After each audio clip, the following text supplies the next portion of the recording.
Housing Scrutiny Commission meeting. I think we'll start. We've got a limited number of committee members around the table. I think a couple might be arriving slightly late this evening. I think we'll start with just by introducing ourselves, and we can start with Chris and then and go for that. And just a reminder to committee members to use the microphones if possible. Yes, my name is Chris Claridge. I'm a co-opted tenant from the Tenants' Council. Hello, good evening. My name is Councillor Dora Dixon-File and I'm a member of this committee. Good evening, my name is Everton Roberts and I'm the Head of Overview and Scrutiny. Bill Williams, Council Member for Rotherhithe, Member of the Committee. And I'm Gavin Edwards, I'm Chair of the Committee and Councillor for London and Queen's Road. And Councillor Hamish McCallum for North Bermondsey and the Vice Chair of the Committee. Thank you. Okay, so moving on to apologies. I've had apologies from Councillor Jack Buck. Have we had any other apologies? Apologies from Ina Nagoita, Chair. Okay, any items which the Chair deems urgent? I've not been notified of any other items for tonight's meeting. I think that's it. Okay. So, disclosure of interest and dispensations. Any members of the committee need to declare any interest or dispensations ahead of tonight's proceeding?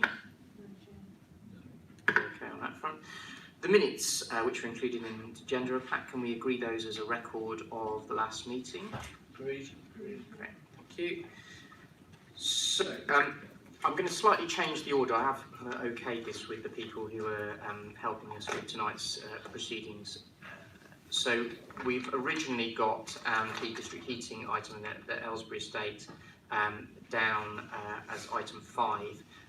But I'm going to shift that around and put before that item the council's relationship with housing associations, and in particular the issues at Clasen House. So moving on to that item, I just want to introduce this and just tell people where this has come from and why we're seeing this committee. Welcome Councillor Fleming and Lauder.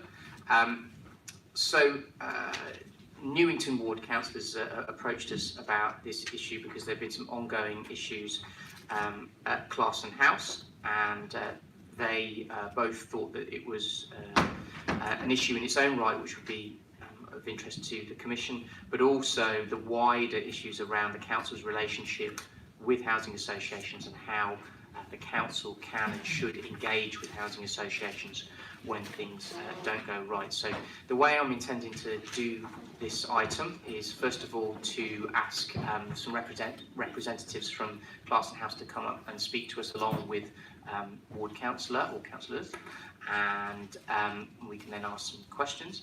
We've also very grateful to have some representatives from Wandle here this evening, so we can talk to them. And then finally we'll talk to officers who've got responsibility for our engagement with housing associations. So moving on to the first of those, if I could ask the people from Clasen House and any Newington Ward councillors, so Councillor Eleanor Kerslake, to come up and take a seat. Welcome and thanks for coming along this evening. So I suppose the best place to start would be to ask you to just introduce yourself.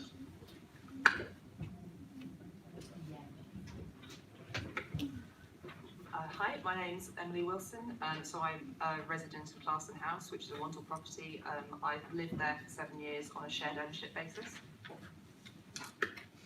Hi, I'm Ben Pygel, also a resident of Clasen House. Emily and I both started when the block was new and first flats first sold and made available to residents back in 2012. Councillor Eleanor Kerslake, one of the councillors in Newington Ward. Thank you. We had a really helpful kind of summary statement from the Newington Ward councillors. Kind of gave us a bit of a picture of what was going on there. Some of that I have to say is familiar from my own casework in my own ward.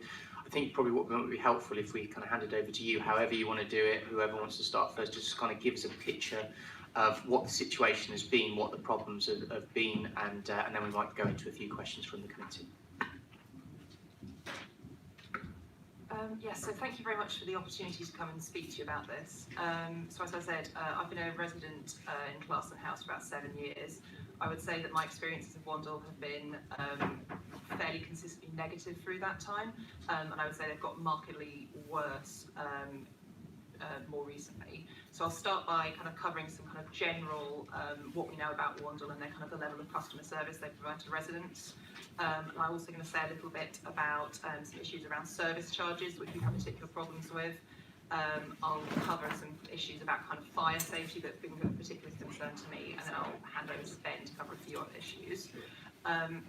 So I think what's really kind of striking about Wandle is the kind of poor standard of customer service and kind of poor responsiveness. It's not a specific issue to Clasen House, it's true of all Wandle properties.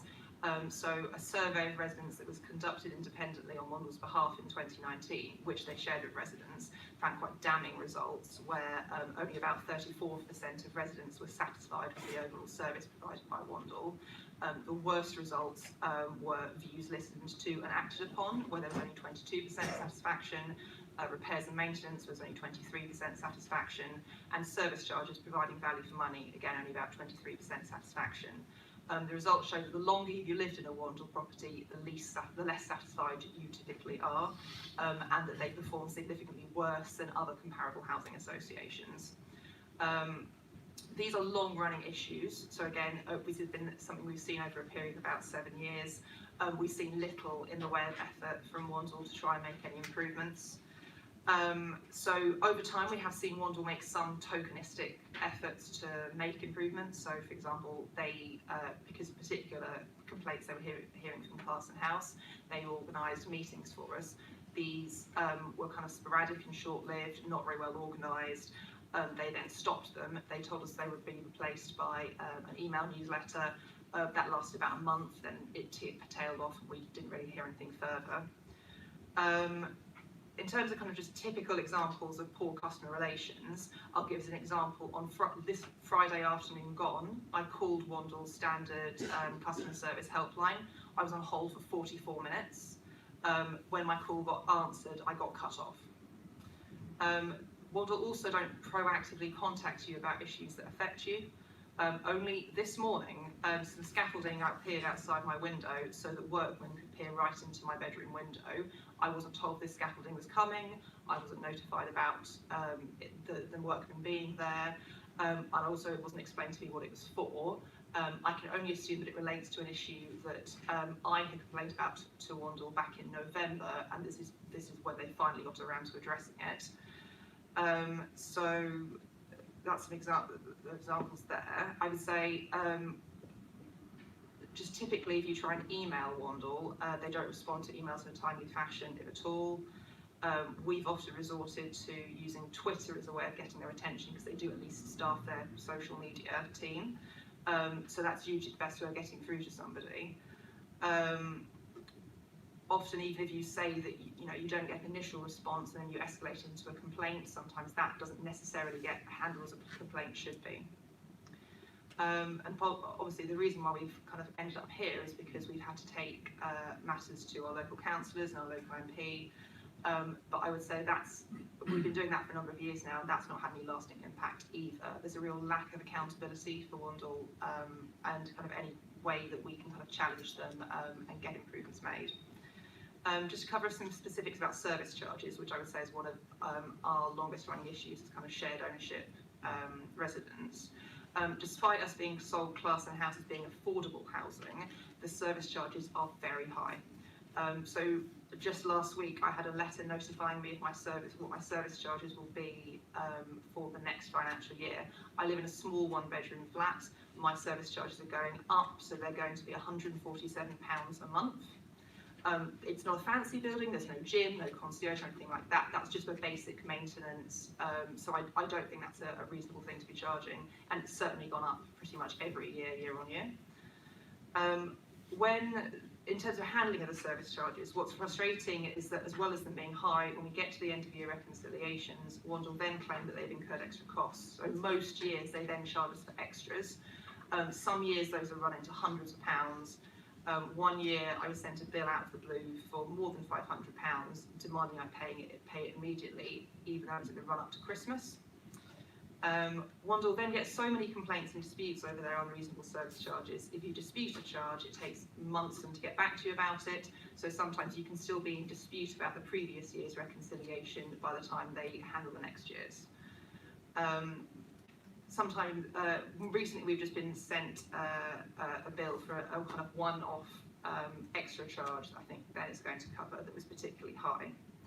I'll also add some remarks about kind of fire safety, because I think this is one of the things that's concerned me most in the time that I've lived in my Wandle property. So it was kind of in the following, shortly after the Grenfell Tower tragedy, I contacted Wandle to ask to see recent fire safety inspection reports just for my own peace of mind. It took them months to get back to me, and then when they sent me those fire safety reports, they revealed that there were red-rated defects that needed to be addressed about the building. When I asked what was being done to resolve them, they said nothing at the moment, they're not a priority. They then kind of, things went cold and I couldn't get anybody to respond to my inquiries. I've never had any evidence that those defects were ever addressed. At one point I did contact my local fire brigade to get some support and advice and to ask them to escalate things further. That was how little traction I could get with Wandle about quite serious concerns that I had about my safety. I would also add, another thing I want to kind of cover is just considering those high service charges and the amount of money we spend towards Wandle, there are also some kind of basics about the kind of poor upkeep of the building. As an example, some of the external windows have never been cleaned in 8 years because they built a kind of 4 or 5 story building without any access to like all specialist equipment so that anybody can get safely to the outside of the windows to clean them. When we've raised this with them and asked them if they can kind of organise window cleaning for the whole building, they just never managed to organise it. So just kind of basics like the upkeeping of the building is poor. I think I'll hand over to Ben to cover some more issues. Thank you. Bear with me, I'm not the best public speaker. So in terms of the democratic filter process, we've obviously had support from James Caldwell and Anna Kerslake, so they're well aware of the problems we've got in the building. We've had Neil Coyle MP write to Wandle. We know Harriet Harmon has written to Wandle around other properties. And just recently, Peter John has messaged saying, I'm afraid they haven't got much regard for Wandle or their integrity. They're playing a significant part in giving housing associations a bad name. The customer satisfaction survey that Emily referred to had a specific section for homeowners. That came out with a net promoter score of minus 64.8%. In Southwark specifically, 25.5% of residents are very dissatisfied with Wandle service, and 23.6% are fairly dissatisfied. In terms of maintenance and repairs, there's been no way that we can easily communicate what issues we're experiencing in the building. We want to make it very hard to keep an audit trail of everything that we've raised. As part of the residents' meetings that were started off the back of the pressure from James and Anna, we started to be given an action plan which recorded a list of items which made it really clear what Wandle was working on, was aware of, and the intended times for those to be fixed. They never stuck to that plan. They stopped updating it. They didn't issue it on a regular basis. They would turn up to the residents' meeting on that day with a new version with items closed that hadn't consulted with residents, and then they just stopped providing that plan to us when we put pressure on them to try and provide it in a timely way that we could properly query. I raised a complaint through Wandle's formal complaint process, which they upheld. They said they would be updating that spreadsheet, that they would be sharing it regularly. This was June last year, and they've not done so. The residents' meetings were held normally in such a way that it was very hard for people to attend. They were frequently within or just after work hours, not held on the premise, not on the dates that we'd suggested at the previous or agreed at the previous meeting, arranged at short notice, often in school holidays with childcare issues. Minutes were only provided at the meeting itself rather than in advance. They couldn't be scrutinised, and items weren't updated from meeting to meeting, or there'd been no progress, so there was little point in residents continuing to attend those meetings. In terms of repairs and maintenance, we haven't been kept updated in terms of dilapidation reports or regular items that were being maintained on the property. Our general impression is that conditions deteriorating. We've got weeds growing out the foundations at the moment, front door that sticks that hasn't been fixed since November that allows people to come in and rough sleep in the building, that's results in drug taking problems in stairwells. We've had a leak through reception area ceiling since November of last year, which hasn't been properly fixed. That resulted in damage in the building. During the high winds, we had part of the outside of the building cladding ripped off. We've got no idea when that's going to be replaced. There's been no further communication around that. The building does have wooden cladding, whilst a lot of pressure was put on Wandle to explain if cladding was safe. Post-Grenfell, they haven't responded since the recent wooden cladding issues, or made us aware if that is safe on the building now. Again, during the high winds, an AOV hatch was ripped open. So one of the hatches which would allow smoke to egress from the building in the only stairwell, which is the only safe route out of the building. That was left open for 10 days, resulting in water damage to the building, and was only forced shut once we complained about the damage that water has been causing to the structure. Given it's forced shut, there's no way that can open now if there was a fire. Wandle said they were going to do a fire assessment to confirm that it is actually safe. We've chased that on multiple occasions and they haven't got back to us that independent fire safety assessments actually being performed. We have ongoing issues with mice in the building which haven't been addressed over about a 4-year period now. One of the residents in particular has them scuttling around in her ceiling whilst trying to sleep, with young children there to keep them awake, and through the walls of the building as well. Emily referred that I would talk to you about the maintenance of the heating system. Wandle and K&T Heating maintained it so badly that within 2 years of the brand new building opening, they had to replace both the boilers for the building at a cost to themselves of, as I understand it, £150,000. That wasn't a full fix for the heating system. We've had ongoing leaks and corrosion issues throughout the system as a whole, damage to the HIU units within flats, and have been given no reassurances that proper surveys have been undertaken to fix those issues. Piecemeal efforts have been undertaken by K&T, and those costs are now being passed on to us, either hidden within service charges, or as recently happened, as part of an urgent charge, set at a lot price of £240 per resident, as per Wandle's letter, just under the requirement for Section 20, so avoiding a need for that to be undertaken. However, there's other surveys being going on in other areas of the heating system, which are likely to incur further costs, and are all coupled to the same maintenance problems. So there's a review to take place of the HIU system and of the ventilation systems within the properties and within the wider building. Standing charges are incredibly high, about 3 times what a British gas standing charge would be, and energy usage consumption prices are high as well. We're told that the building has a fire alarm system, but we're not aware that one is actually fitted. There's an audible alarm on the air ventilation systems for the AOV system, but that isn't something that would alert somebody within a property. There are within each corridor a heat detection system which would automatically close the fire doors, but as far as I'm aware that is an alarm. So the only alarms I'm aware of in the building are those which individuals have in their flats as smoke detectors.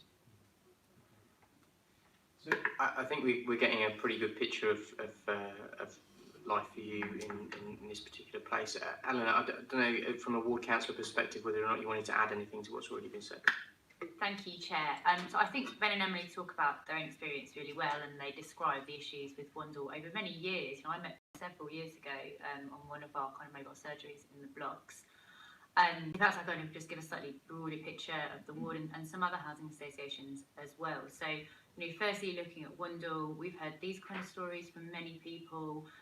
We've heard also incredibly sad stories. So a lot of the people who are first-time buyers on these properties came from council tenant properties and were sold this, you know, really excited. This is their first property, first time as homeowners, and are incredibly disappointed and regret leaving council properties, which is obviously not anywhere we would like people to be.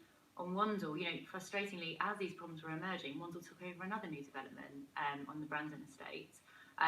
Outside of Newington, you know, well publicised the issues they've had on Solomon's Passage that Harriet Harman has talked about, on Campbell Station Road, are completely unacceptable things. And despite the kind of high-profile intervention by people like Harriet Harman and by a number of other local councillors, I don't see their customer service getting better, and I don't see them being held to account.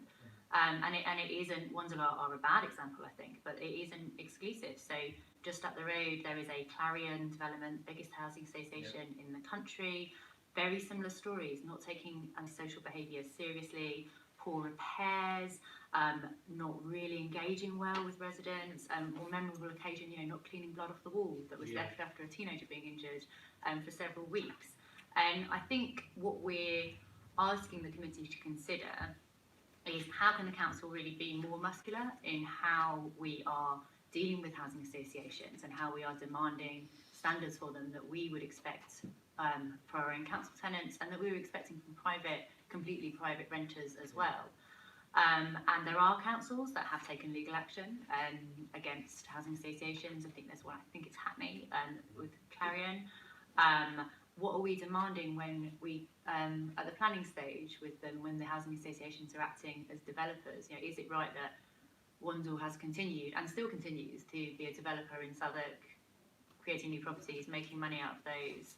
And how comfortable are we at the status that some of these housing associations have as acceptable social landlords? So the housing ombudsman, I don't think has enough teeth. They can kind of take someone's housing association status off them. I've not heard of that happening very often.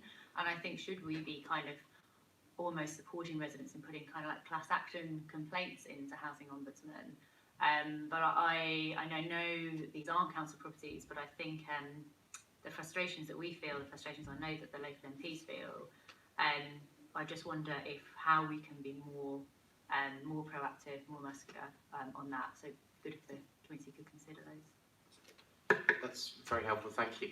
I'd like to ask people from Wandle who've come along this evening just to come and speak to us. So if you could go and return to your seats, that would be great. Welcome and thank you for coming along this evening. We appreciate your time. First of all, if you'd just like to introduce yourselves, that'd be helpful. I'm Maria Gillis, I'm Head of Customer Services Delivery. I'm Ola Akintalu, Head of Assets and Portfolio Development. Thank you both. Obviously, we gave the residents and the councillor a chance to kind of say something unprompted in terms of overview. You've hopefully heard everything that's been said already this evening. So it'd be great to get your thoughts on that first, and then we'll have some questions from members of the committee. Okay. Thank you very much. It was very interesting to hear the issues that have been raised. I joined Wandle in January, and one of the reasons they appointed a head of customer service delivery, which is very much a new post, is following some of the really disappointing customer satisfaction results that they've received over the last few years. Clasen House is a block that I have heard quite a few issues about. We do deliver a very good service in a lot of the properties that we manage. However, I am aware that there are issues at Clasen House. Leading up to coming to this meeting, I went through records, spoke to staff, had a look at a number of the documents that we had, and I was, without diminishing the issues, but I was almost pleasantly surprised because I think we can make a massive difference just by communicating, following issues through, and just the simple things. So it sounds like we had the right idea, which was to meet residents regularly, have an action plan, and deliver on those action plans, and things like that have fallen by the wayside. And I don't understand, because those are very simple techniques that you can use in order to make sure that you're building trust, you're dealing with issues, and you're making sure that you're listening to the customer, because they're the ones that will know ultimately what it is that we're doing not very well and where we need to improve. So I'm really eager to meet with residents outside of the meeting and continue to work with them. In terms of the detail, I mean, I don't think this is the right meeting, this is the right setting, but all I can say at this meeting is that, I've heard the comments about fire safety. That's probably going to be the first issue that we need to tackle. I've heard what you've said in terms of the length of time it takes for calls to be answered. I think we heard it was 44 minutes today. That's not acceptable. We are aware that today we've had a very high volume of calls because the service charge letters, rent increase letters arrived on doorsteps over the weekend. So we were expecting a high level, but even still that's not acceptable. So we're going to have a look and see what we can do with call volumes and how we can make sure that people can get through. And I'll also make sure that residents have got details of specific managers within my team and my details in order to be able to escalate issues when individuals aren't getting answers. Email, we are trying to channel shift onto email, where I have a 2-day acknowledgement and a 10-day full response turnaround time, and those are the systems in place in order to cope with high volumes of calls, to ensure that when residents do have something they want to report to us, they can get through to us on email, and they will get a very clear response within a reasonable timescale. So, and those are the sort of things I want to speak to residents at some point.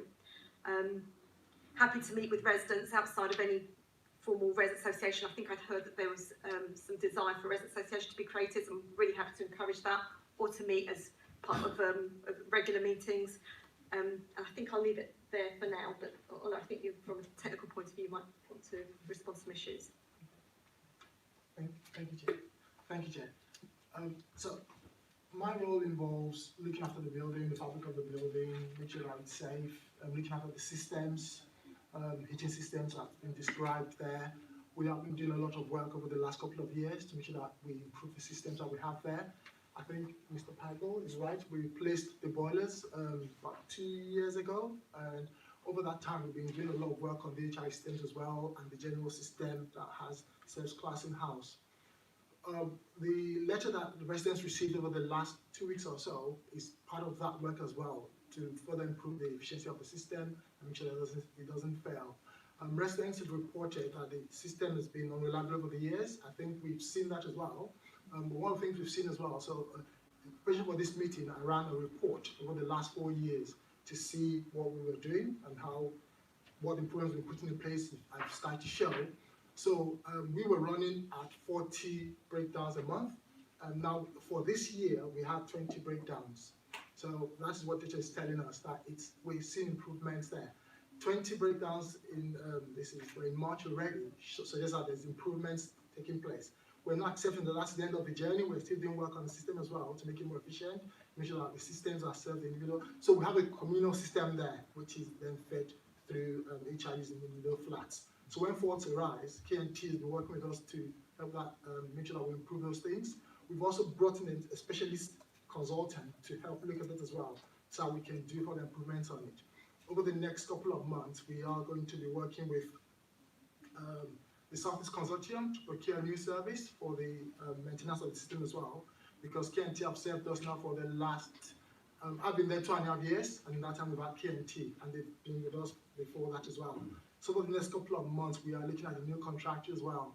When I met with the consultants that will help us with it, I've described to them what we want to see. Want a proactive service that helps us deal with issues for our tenants' sake.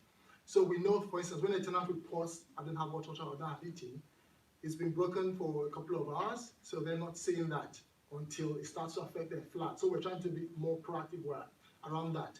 So when systems, for instance, over the holiday seasons, we actually send someone out there on a daily basis. Residents don't always see that, but we make sure that the system doesn't break when we're not in the office. So we are doing a lot of things. We accept, though, that it's part of the journey that we're on. The numbers that Emily and Ben quoted, they're real, and that's what we've been working with Maria over the last couple of weeks to try and start to eat into that and start to make progress and implement on it. Thank you for that. I'm just going to go into some questions from members of the committee. I want to kick off if that's okay. Just to give you my kind of general impressions of what we've heard so far.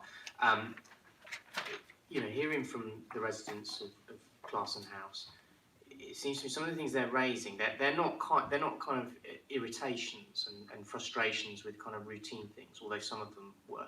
But some of the things they're raising are incredibly serious when we're talking about things like fire safety, vermin not being dealt with over prolonged periods, important maintenance not being done, communication either not happening, or when it does happen, people feel let down because it's not been followed through on. And these things seem to me to be systemic failures with your organisation, rather than things, I accept what you're saying, you've come in January, so it's not something that you personally responsible for, but it seems to me that within Wandle as an organisation, there seem to be some serious systemic problems if what we're seeing in this particular property is typical of how you normally treat people. So Is that true? And if it is true, what's been done to fix those things? I wouldn't say it's systemic and the same level of service that that all of our residents receive across Wandle properties.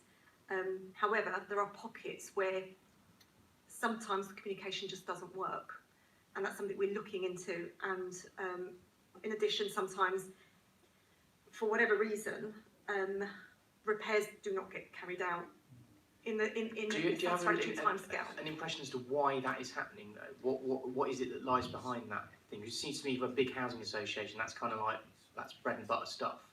A communication, fixing stuff. But it doesn't seem to be happening. There are some structural issues which we're dealing with, in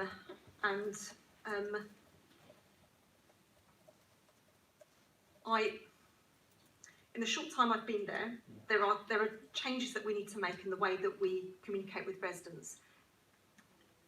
The structure is one of the problems, and it's the way that we've set ourselves up in terms of the ownership isn't there, particularly for Clasen House. The way that it's structured is that we have various people that are responsible for various aspects of the service, and there's very little accountable from a central point of view.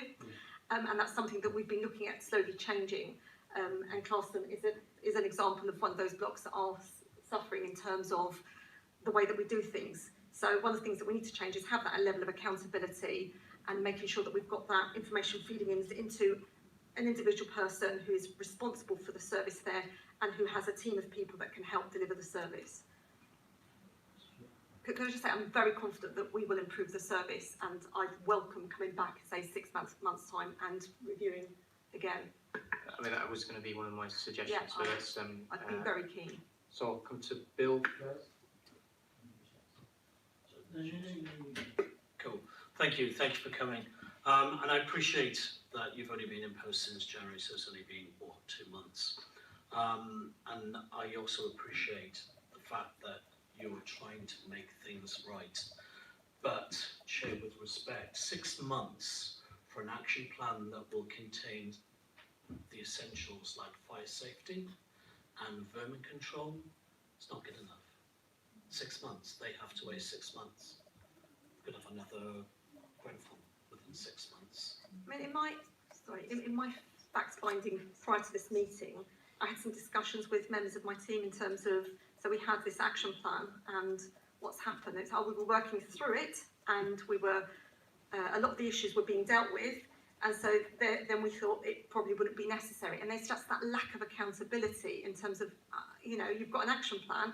If you're going to stop producing an action plan, then you communicate that, you agree that with residents, you don't just stop. So it is systematic in terms of the level of accountability, and that's, and that is something that we will deal with. If you had the choice, would you live there? Yes, because the service is going to dramatically improve. I don't believe you. I don't believe you. And you're treating those residents there with utter contempt.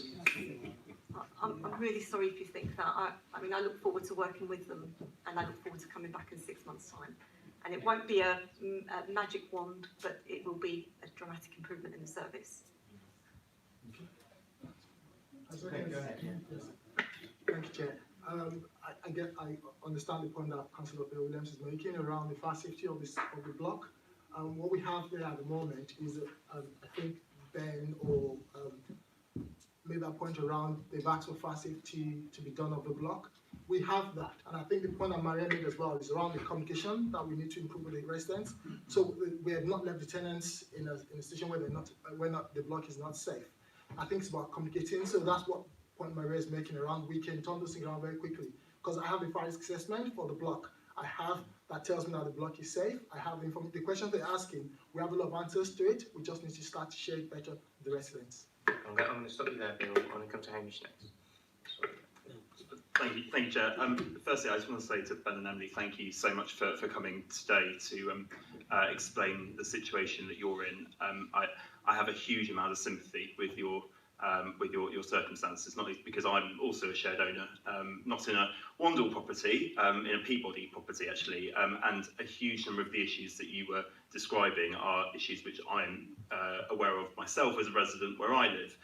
So although I think probably this is quite an extreme circumstance, an extreme case, and certainly some of the issues are beyond what one would consider ever to be an acceptable way to treat residents.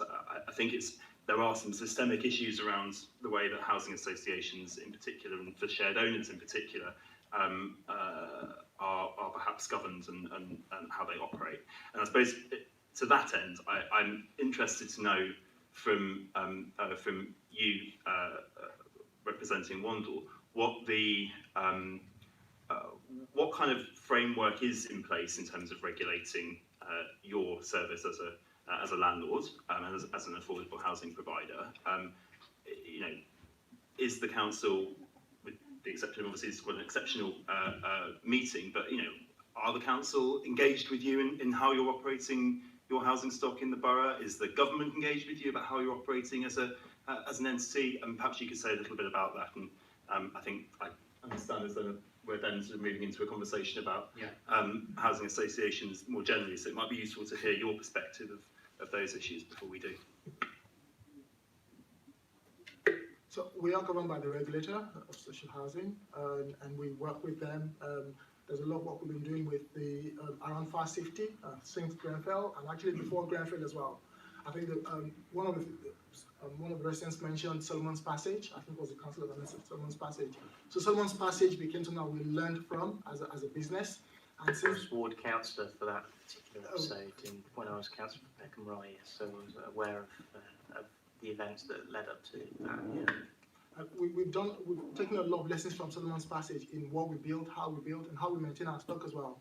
And you know as well that Solomon's Passage is not empty, so because we've taken that decision to empty that block, but also use the lessons learned from that scheme as well in terms of how we manage our assets. So, and fire safety as a result then became a very important issue for us. So over the last, I've been at Wandle for 2.5 years now, and in that time we spent over £2 million improving fire safety across our stock. And every year we put money aside for improving fire safety. This year we put money aside again for fire safety. And so we are doing that piece of work around what we do with our scheme, looking at the safe, looking at systems, looking at the fabric, cladding, compartmentation. All that work has been going on. Actually, like I said, it didn't start with Grenfell for us, it started before Grenfell. So, because I started about a month before Grenfell, and I inherited a framework already built around fire safety. So we do a report to, we have various committees in the business, and we have a board as well, where they see our fire safety reports as well and what we are doing. We know that there's, like I said, and Maria pointed out as well, a lot of work to be done, and we are doing it. Like I said, I've been there 2.5 years, Maria has been there 2 months, and what we've been trying to do in that time Maria started with us is try to build relations between the two teams. She's in housing, customer service, I'm in the assets team, so when something breaks, it comes to me. When our customers complain, it goes to Maria. We're trying to work together as part of that relationship building for our teams, but also for our customers as well. Thank you, Chair. Thank you, Emma and Ben, Councillor Kerslake, for coming. And thank you, Maria and Ola. I can hear the passion in your voice. Your voice is that you're really keen to get this right. But sadly, I have to tell you that I've been a councillor for 22, 23 years now. Unfortunately, this has been going for a long time. Every single word that Ben and Emma said, I have got examples. You know, Camberwell Station Road is in my ward. There was a fire there maybe 3 years ago. It was absolutely, I mean, could not raise anybody from Wandle. They left the mother and the 2 kids, who were both at primary school, sent them to temporary hostel, hotel or something down over in Croydon, just left them there until they decided to come to see me. And then it was basically every single day I was down at your offices by Southwark Cathedral because I could not get anybody on the telephone to speak to. It is shocking. Believe you me, it's absolutely shocking the way they're treated. I'm now good friends with Tracy Lees, your chief executive, and that's how I get even the most mundane things to get done. I have to say there are a few people that are really up, to actually do a good service. People like Roger Lautier, who's your chief repairs person. You've got people like Raquel Allen, for example. Good people, I can just pick up the phone and speak to them. But why should it be just me? Why can it not be your residents who are paying you their rent or their mortgage or whatever? So, I have to say I concur with what they've said, but I want to move on, because having you guys in front of me is a great opportunity just to ask you why. Other housing associations that operate in the borough, I mean, first of all, we used to ask your question, Hamish, back in the good old day, once upon a time, Southwark Council used to have a housing association team. They used to look after housing associations. If you had a problem, you'd go to us and they'd follow it through for you. That has now long gone. But nevertheless, you have a board of directors. They're responsible. And, I've been on boards before, and it's quite easy just to be given a pile of papers. Here you go. That's our job done. Read it at your leisure. That's not sufficient. People are really, really suffering, and not all councillors are like Councillor Curzak, who's actually bringing the issue to the forefront. So although I hear the passion in your voices, I believe you're going to try and do what you can. But to be honest with you, if you're there in a couple of years, I'd be really surprised, because that's how fast people change. Over my phone, I was just looking to as you were speaking, it's full of numbers of people for Wandle who are no longer there.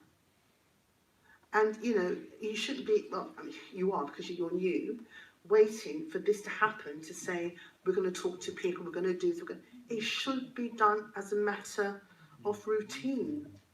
It's not rocket science. As Councillor Williams said, would you like to be in that situation where you're having, like the lady who had a fire, all her stuff was in there, the children didn't have the school uniform to go to school in, and they plonked down in Croydon, on the phone, 44 minutes is nothing. That's regular. You're saying about a bill being sent out today. I'm sorry, I can go through my diary, because I keep notes in my diary. That is regular for holding on to speak to, not just Wandle, I mean, let's be fair, you're Wandle, you're here now, we're talking about Wandle, but I've also got Optivo in my ward where people are sending bills because they're being, the wires were actually literally crossed. So people in a one bedroom were getting huge bills, complaining, being told, no, it's your mistake, it's your mistake. And when it was finally investigated, after much fighting by myself, wires were crossed. Let's get a response on those points. I just want to say I'm really, really happy that you're here guys today, because we need to actually push you guys to go back and take this back to your senior management team. You've got Jerry Scott on your team now, on the board. I hope something comes of it. I hope something comes well, of it. let's get a response on those points from the people who want to go ahead. May I touch on earlier around the systems that we have in place and what some improvements we're putting into helping support our customer service as well. So we have a new system called Dynamics. But I think some of the issues we've had in the past is where residents contact us or say contact me or Maria. When in the office, it gets lost. So nobody then responds back. So for instance, when I was, as part of preparing for this meeting, one of the things I was able to do was go into the system and pull down all the complaints we've had since Dynamics went live. And say 2 years ago, we couldn't do that. What is Dynamics? Is that the call center? Is that any point you do? So Dynamics is more of a system that collects all the emails, all the contacts that we get from our residents, where in the past things got lost, and people could not respond back to residents. So it could go to anybody, it could come to me, it could go to, because what happened... Well, yeah, just, we can go into the detail of the internal systems that you use. It seems to me that the problem isn't your software and the kind of the stuff you're using, it's the people's in your organisation reaction to issues being raised. Now, every organisation will have different software and systems for dealing with that. It's about follow-up, and it's about completing and finishing stuff. And if an organisation isn't fully committed to doing that, then it won't happen, doesn't matter what software you've got. Look, I'm aware time's ticking on. We've got other issues to come up. So what I'm going to do is I'm just going to get one more contribution here and then come to you, Chris, and then we'll finish this particular section and we'll come on and speak to officers more generally. So go ahead, Phil. Sorry, I heard what you said, Dora, and a lot of the issues there are issues that can be dealt with in very simple terms. And you're right, housing isn't rocket science. And I spent 25 years of my career working for Westminster City Council, their Almo, which was a 3-star housing provider, as their head of operations. And it's actually very straightforward, and you deliver a very good service by talking. It's communication and delivering on your promises and building a trusting relationship and listening and going back and giving up responses. And we have to go back to the basics. And I will make sure, and I give an absolute undertaking that will happen, and I have absolutely no intention of being gone within the next couple of years. I plan to be there for the long haul, and it's a fantastic challenge to come in. It's a privilege to be able to work with the residents of Wandle and to try and do things to improve the service, and that's something that I'm very committed to. And I'm delighted to be working with people that are equally committed to. And, you know, since I've been there, we've forged a very strong relationship where we communicate virtually on a daily basis, and we know that we need to build links between our teams so that things aren't falling between the cracks, because that's what's currently happening. Things are falling between the cracks, and we will be going back to basics. And I will be back here in 6 months if that's what you would like us to do, and we would have an ongoing relationship with residents. But it's absolutely. Thank you for those answers. I'm going to ask you to step down for a second. Oh, Chris, I do apologise. Sorry, Chris. Go ahead. Yeah, I think I feel totally bemused by this. It feels to me like we're shooting the messengers. And this is not, all respect to you, I'm sure you want to do a wonderful job. I'm not sure how much since you started you've actually spoken to the people sitting in this room. I'm sure you have every good intention. I'd like to be able to guarantee I'm still going to be here in 2 years' time, so I wouldn't make those sort of promises that you know, you'll still be with Wandle. I just wonder how effective this conversation is. I'd like to know who you're going to report it back to and who will be answerable for these complaints.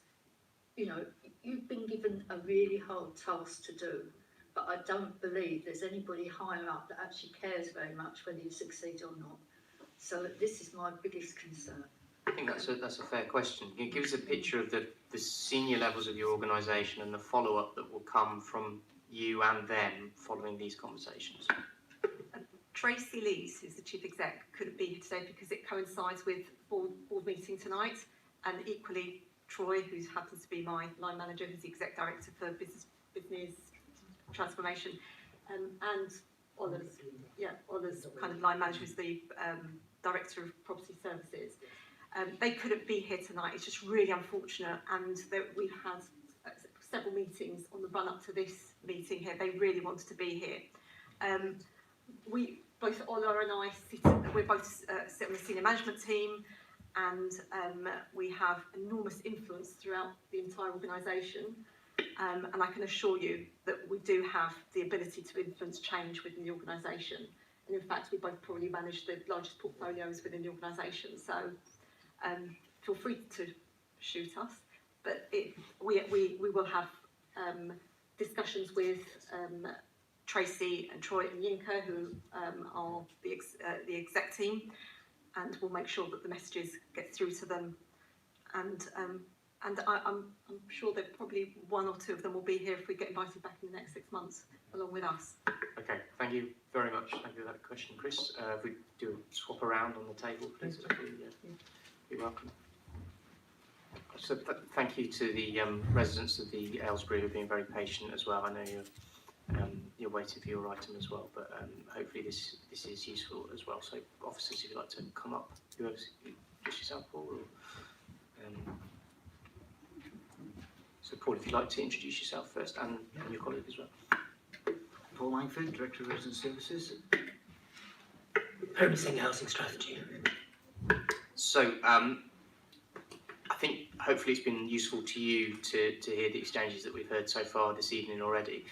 I started by saying actually this is about a particular case, but it's also about the wider principles of how the council can influence, engage with and change the way that housing associations that are operating in the borough and the services that they provide to residents. So if you could say a few words about that, that'd be really welcome. You've given us a very detailed and interesting paper, so you can take it as read that we've gone through that, but if there's anything you want to particularly highlight in that, please do, and then we'll go into questions. Yeah, just briefly, Chair. I mean, what we've tried to do within the paper here is give you a bit of a picture of where the council touches housing associations, if you like, in terms of different ways, whether it be strategic through development, partnership, regeneration opportunities, or whether it be more operational day to day. And also to describe, hopefully that's really clear, the role of the social housing regulator, which has recently changed. In fact, they have a responsibility now to keep an eye on us too, in terms of what the council's at and how we're performing. So hopefully that's clear. We've also tried to give some real examples in here of kind of where we've tried to progress that relationship with housing associations. It's only been a few weeks ago now we were in this building talking to housing associations right across the borough about fire safety, for example. I can't think off the top of my head if Wandle were there, they probably were. Colleagues will know if they were represented, they certainly would have been invited. So we're trying to influence as much as we can without having all the answers all the time, because the council's never perfect, we know that. We're not trying to say we are either, we're all working in this together. But we're also hopefully more than willing to healthily challenge bad practice and talk to our colleagues about that. I personally meet with either the chief exec or the senior management officers of the top 10 RSLs in this borough at least a couple of times a year. They're not formal monitoring meetings, that's not my role, it's not the council's role. But again, as you'd expect, those discussions, you know, they take the form of strategic matters as well as any concerns we have around operational matters. And as you'll probably guess, I have a list of things that I'd like to talk to Tracy about the next time we meet, if not before, actually. But hopefully that's what we've tried to do. We've also tried to make clear in here there are sometimes powers the council can use around things like standards, health and safety, where we have concerns, building control, of course, and our role in terms of that, in terms of making sure that buildings are safe. So there are sometimes powers that we can exercise, as well as all the powers that members of this committee know more about than me, in terms of the political side of things and democratic accountability. And at the end of the day, my title is Director of Resident Services. These are residents of the borough. Yeah. So you would expect me, and I would certainly, even if not in a monitoring or an official role, want to challenge and look into any matters really that are of a concern. Thank you, that's helpful. I think one of the most serious things we've heard this evening was around the fire safety and issues being, in internal reports by Wandle being raised as kind of red issues, and then those not being left. And then when residents ask about those issues, they're either not told anything at all, or they're told, actually we're not going to sort this out now, which, in the light of the tragedy at Grenfell, it is, very, very concerning thing to happen. Is that something that could specifically be raised, specifically with Wandle as a matter of urgency, in order to get some reassurance around that area by the council? Yeah. Short answer to that is yes. Coming back to the meeting that took place here, Tony Hunter, who's here tonight, is our lead on fire safety, was at that event, as was Councillor Kieran Williams. There's a commitment there for us to work together around these issues right across the capital, actually, because there's a number of common issues, across 32 councils that we're trying to respond to in terms of Grenfell 1 and the inquiry around that. But the day-to-day specifics of this, without getting into personal matters, because that's not for me, obviously extremely concerning. And as I say, we will be talking to them about that. Just one more from me, and then I'll come to the members of the committee. clearly part of what we're talking about here in terms of the council's relationship with housing associations, a kind of, some people might say soft power would be the kind of management speak way of referring to it. I'm not very keen on management speak, but you know, there's a relationship. The council obviously has influence because of the council's position as a planning authority, the council's position as an organisation that invests in housing. I mean, I've been thinking just on what we've heard this evening about how we could make a recommendation to the Cabinet around how we might have more influence around that. I mean, do you think that a review of the council's influence, you know, and review of, you know, standards that by housing associations around customer satisfaction, fire safety, compliance, and that kind of thing, would that be a useful piece of work, or would that be sending officers kind of down a rabbit hole that wouldn't be particularly useful? Off the top of my head, I can't see the harm in looking into some of that. To give you a bit more, be a bit more specific, I probably didn't explain myself very well. The kind of thing I've got in mind as a recommendation would be to ask the Cabinet to look into issues such as fire safety, compliance, resident satisfaction and other key performance indicators at the point of initiating partnerships with housing associations.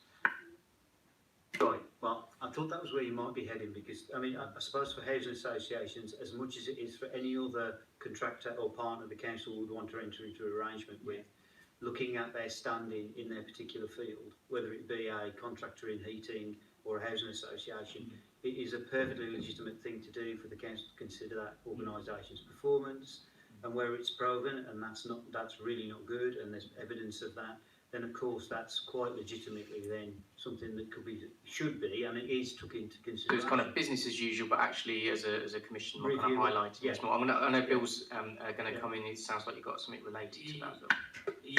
Yeah, sort of. Could the recommendation go slightly further than that, though, so it becomes medium rather than soft? And it's almost like developing a compact agreement or a service level agreement between us and all of the housing associations, where it's not just about managing how they're doing, but it's also about sharing best practice. And then we meet quarterly as part of that compact agreement, so everybody is responsible for monitoring each other and learning from each other, because it is about the supply of service back and forth. If that makes sense. It does make sense, and just to quote a real life example of that, we do have a ASB antisocial behaviour charter in place, already in place, and it has been for a number of years. It was one of the first pieces of work actually that my area took under their wing a few years ago now, to try and create a set of standards, not tell people how to deal with antisocial behaviour. It's not about that. We've got lots of housing professionals in the room that would have a view about that, about how they deal with it, but just a common set of objectives and standards that we can all sign up to. So something like that in collaboration, I would expect a positive response to anything like that from any group of housing associations that are looking at any specific area, as opposed to something more dictatorial, which you'll understand we're not able to do. Okay. So later on in the meeting, I'll come back to a possible recommendation on that. Any other questions, Dora? Thank you, Chair. Paul, I didn't catch your name, sir. Perry. Perry. Yeah. Hi, Perry. Thank you. We talked a lot's been mentioned about fire safety, ground fall, etc. But one of my passions is disability issues. And I had a long conversation with Kate Davis, Chief Executive of Notting Hill. They've got a big estate in my ward. And a lady there who's a wheelchair user was stuck on the second floor for a week and a half. She couldn't get to work because the lifts weren't working. And I mean, I've sorted, you don't try to access it, I've sorted it, but, and then we've become great friends now, Kate myself and Kate Davis. But again, I should have to be having these conversations with chief executives.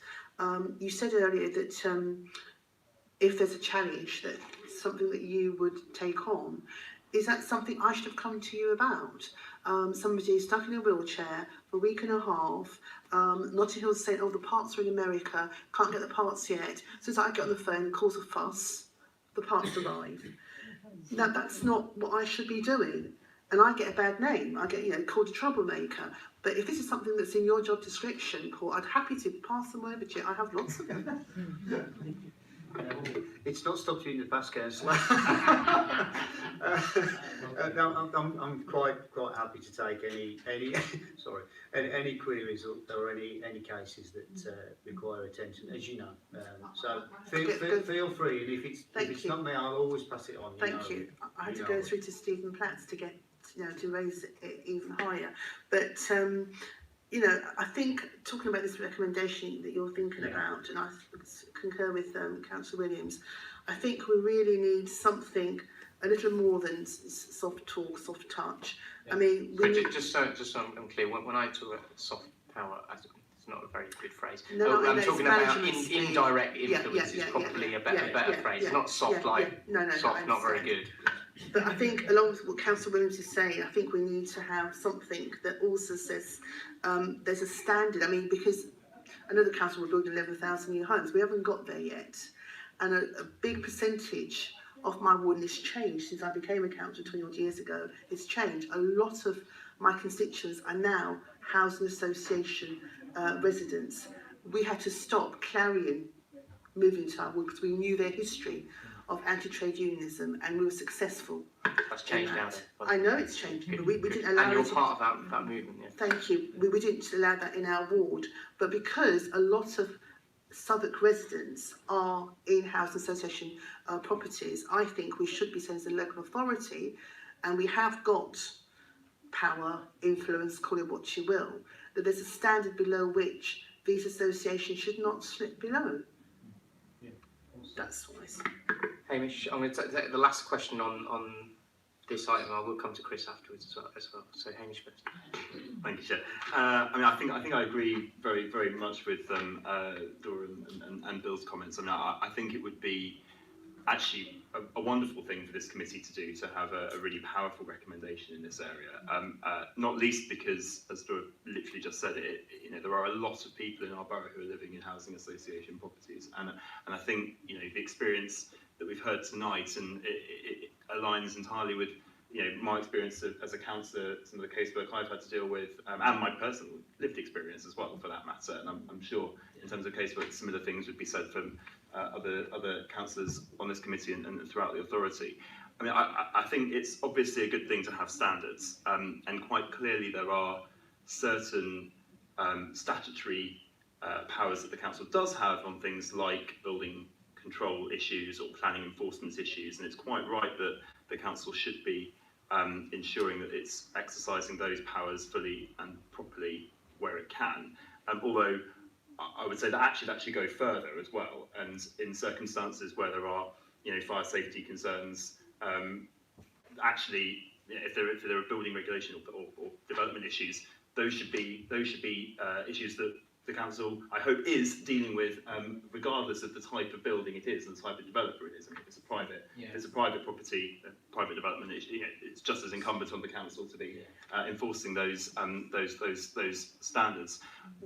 What I think strikes me, though, from hearing this evening's discussion, is just actually about what can be done when something goes wrong. And quite clearly, tonight has been a perfect example of the council being able to exercise its soft power. I think that is actually a good phrase. I think I understand what you mean by that. The council has been able to exercise its soft power by giving an opportunity for residents who are quite clearly in a difficult position and haven't thus far, up until now, got any traction with the complaints that they've been raising, being able to give them a platform to raise those complaints and also summon senior people from the housing association to hear those concerns and to some extent explain both their position and what they're going to do about it. And I hope that will be a benefit for these particular residents and the particular residents of Clasen House. But frankly, that's one block. There will be dozens, if not hundreds, of blocks in our borough right now with similar problems. Maybe not to the same scale as I said earlier, but certainly similar problems. And I wonder whether there is an opportunity for us to think a bit more creatively about whether there's a way that the council could facilitate some of these discussions going forward when there are legitimate concerns to be raised. I mean, it sadly wouldn't be practical for every single one of these issues to come to this scrutiny commission. But I wonder, just literally, it's thinking off the top of my head in this meeting, the council does have an arbitration panel for both tenants and for leaseholders in housing stock. Would it be conceivably possible for the council to institute or set up an arbitration panel for housing association tenants?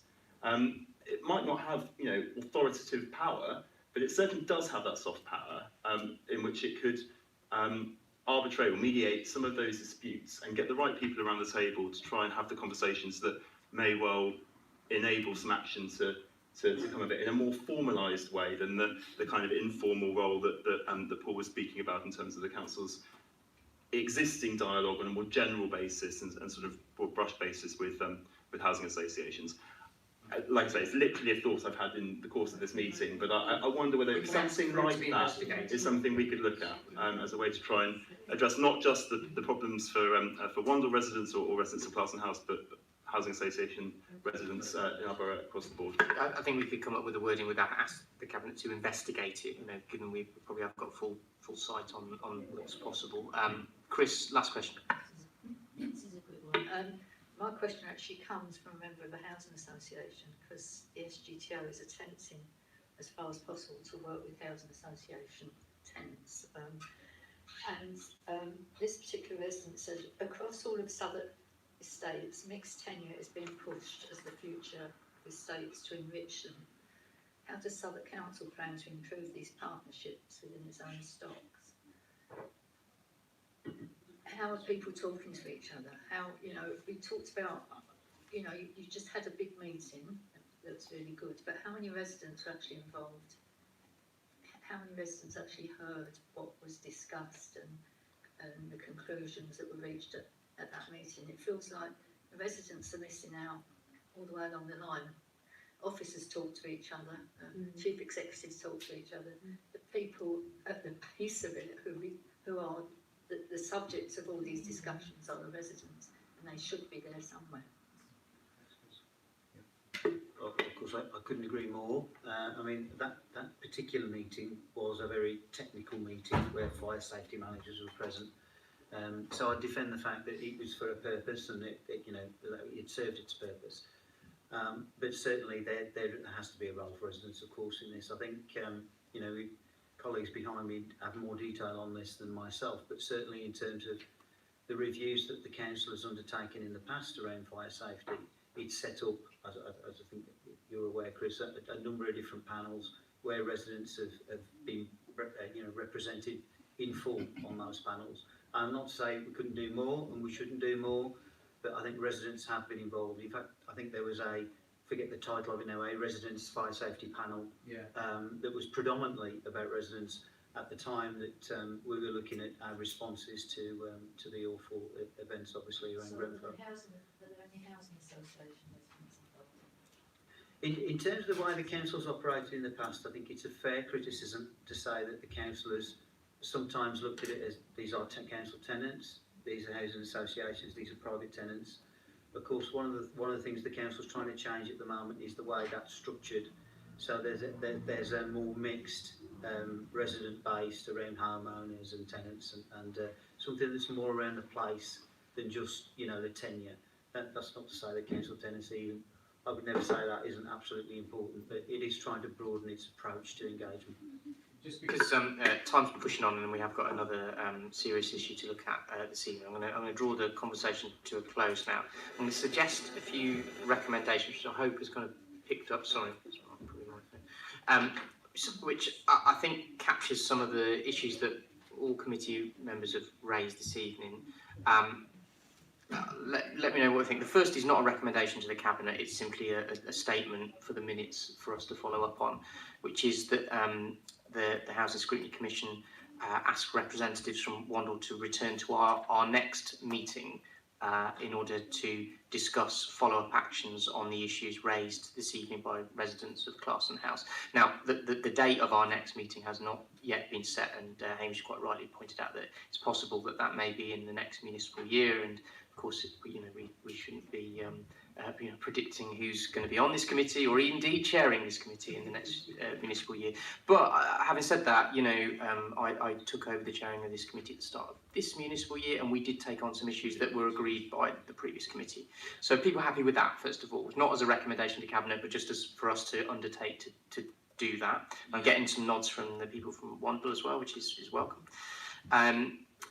Second, it is a recommendation, so this would be my wording. So to ask the Cabinet to develop clear policy on prioritising issues such as fire safety compliance, resident satisfaction and other key performance indicators at the point of initiating partnership working with housing associations, possibly developing a service level agreement. Does that kind of capture? So that is about using our power as an organisation working in partnership with housing associations, essentially to develop a clear policy on what the council should be doing at that point where we have most power, where we are actually coming to those partnerships. And simply ask the Cabinet, and it would in practice be the Cabinet member, to kind of lead a piece of work on developing some policy around that. Paul, you wanted to mention something about that? I think it's fine, Chair. I'd just say to review the existing, because there's definitely things in place around procuring and developing partnerships, and standards are expected, but I'm not for 1 minute saying that shouldn't be reviewed or enhanced. So people happy with that approach? Yeah. The next one is, this is Hamish's point that he raised at the end, to ask the Cabinet to investigate the possibility of creating an arbitration panel to deal with serious complaints of service failure in housing associations. Yeah. Does that kind of get to it? Much more succinct than mine. Too kind. And well, I'm open-minded about this one. You tell me what I think. We obviously have heard a lot of issues this evening, specifically about Wandle, because it happens to be that that's the case. Now, I've been on housing scrutiny commissions and committees for many years. We've never been in a situation where things have got so serious that something has come to one of these meetings. I think your point is well made, Chris, about not wanting to shoot the messengers, and we should reiterate we're thankful that you came along this evening, answered some difficult questions so that is appreciated. I'll get to my recommendation. Whether we ask the Cabinet to review Southwark Council's planned partnership working with Wandle in the light of the serious issues that have been raised at tonight's meeting, essentially. So that is singling out Wandle because of the serious issues we've heard about. Now, what do people think about asking the Cabinet member to do that? People comfortable with that?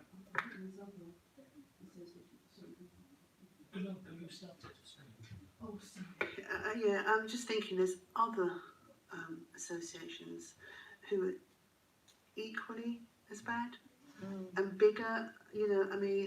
I've got a whole list of them. But if we want to start with one, yeah, that's kind of a fair point, Dora. I think I'm saying let's start with Wandle because specific issues have been raised with them. Is that okay? Yeah, no, to echo what Dora just said, because I could single out L&Q and we could be here for another 2 hours. But we need to start somewhere, and hopefully the trickle-down effect, and then the word would get out that we actually mean business. Because they do talk to each other. I agree. I already have singled out Peabody this evening. I could also single out Hyde in my ward. But I just wondered, Chair, whether, given that we've effectively saying tonight, as I think the first recommendation, that we'd like them to come back and report on their improvements.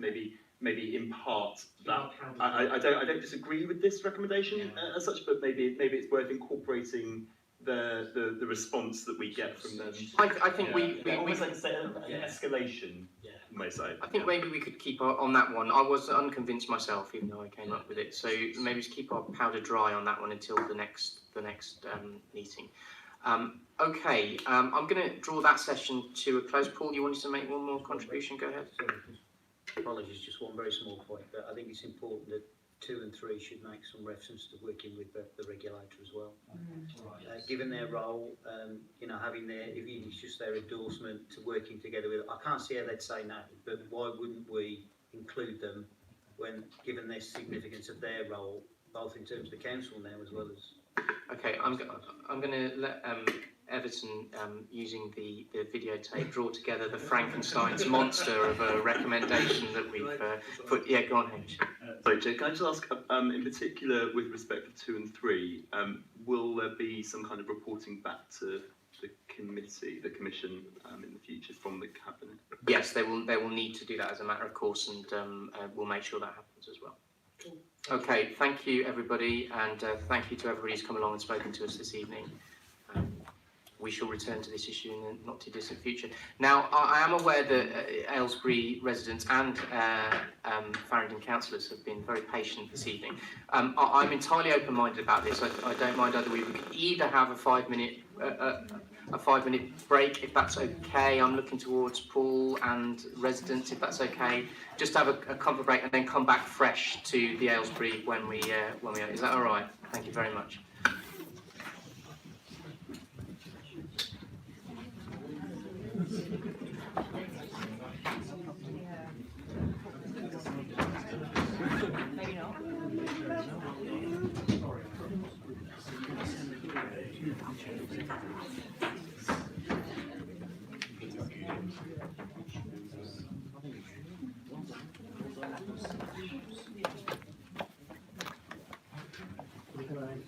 Yeah, well, I think it's obviously thank you for hearing it. I think that was quite a point thing for us. I think we appreciate the opportunity to see us.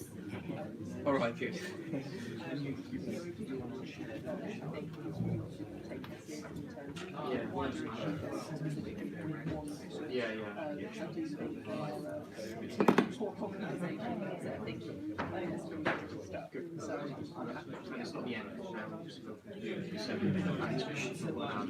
I think I expect to come back to you again.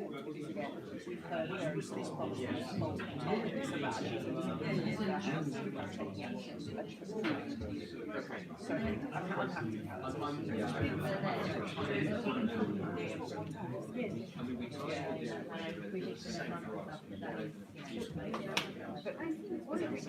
But they have a very high staff turnover every time. They're like, oh, well, I've been here for a month, so I can't get any. Like, oh, the last 3 people said it. You just get really fed up with it. So that's a lot of that was things we heard a long time before. But I think we really appreciate your services and you gave them the kind of tough rights that what is it one? I think you're right. Excuse me, where is the... Where's Clasen? Yes. It's really serious.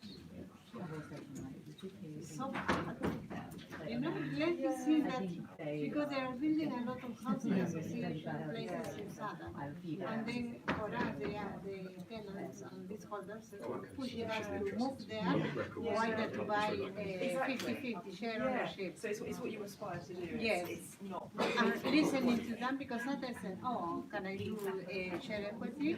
Can I move to this new ground? But now when I hear It's not a perfect story, but you know, I don't regret it. It's a great opportunity, but it does have its problems. Big problems.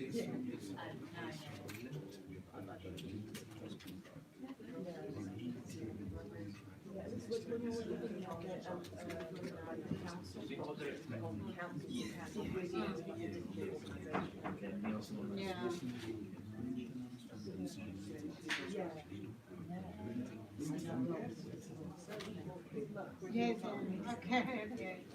Bye.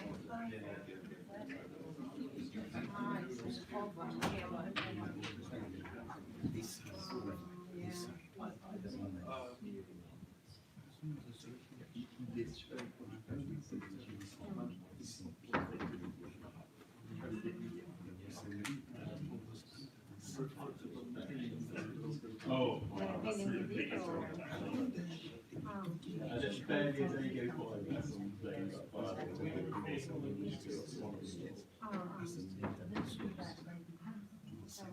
do know that.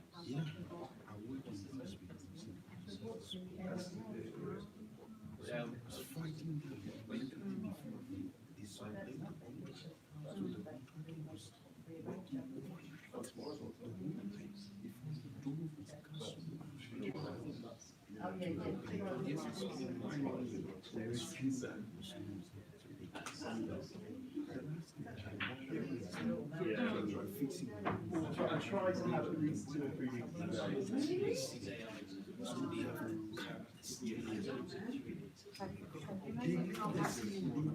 I'm worried. It's rare.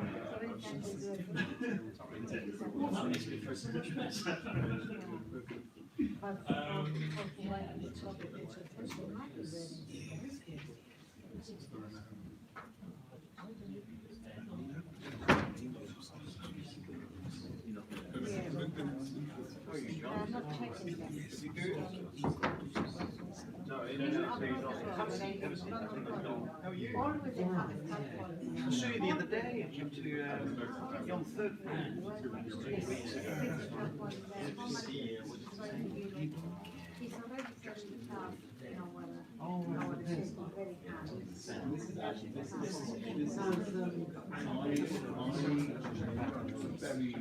Oh yeah, yeah.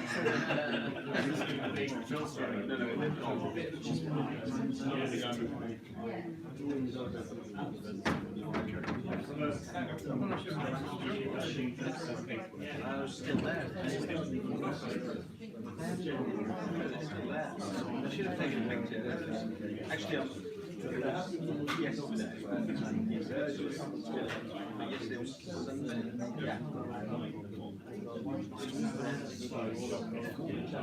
Okay. I'll have another look, but I'm pretty sure it was mine. Yeah. And that kind of makes you think, well, maybe I should do that this time. Literally half my case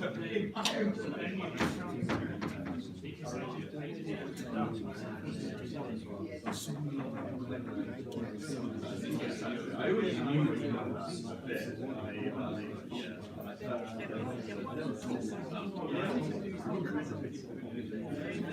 yeah, I'm doing I'll take another picture.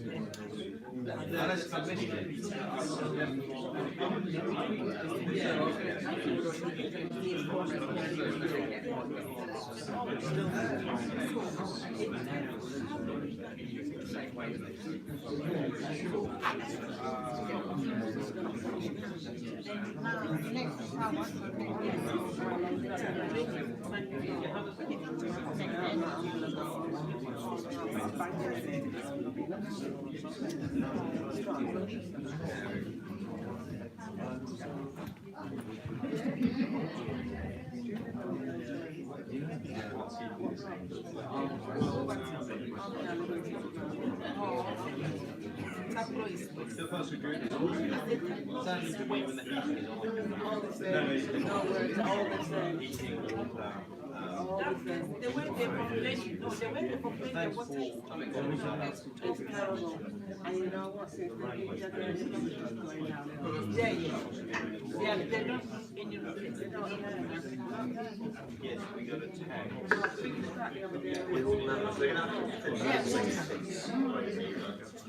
But they discovered it because it's another point that somebody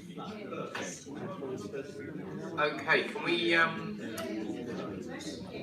just have a little bit of quiet, and we'll start the next agenda item.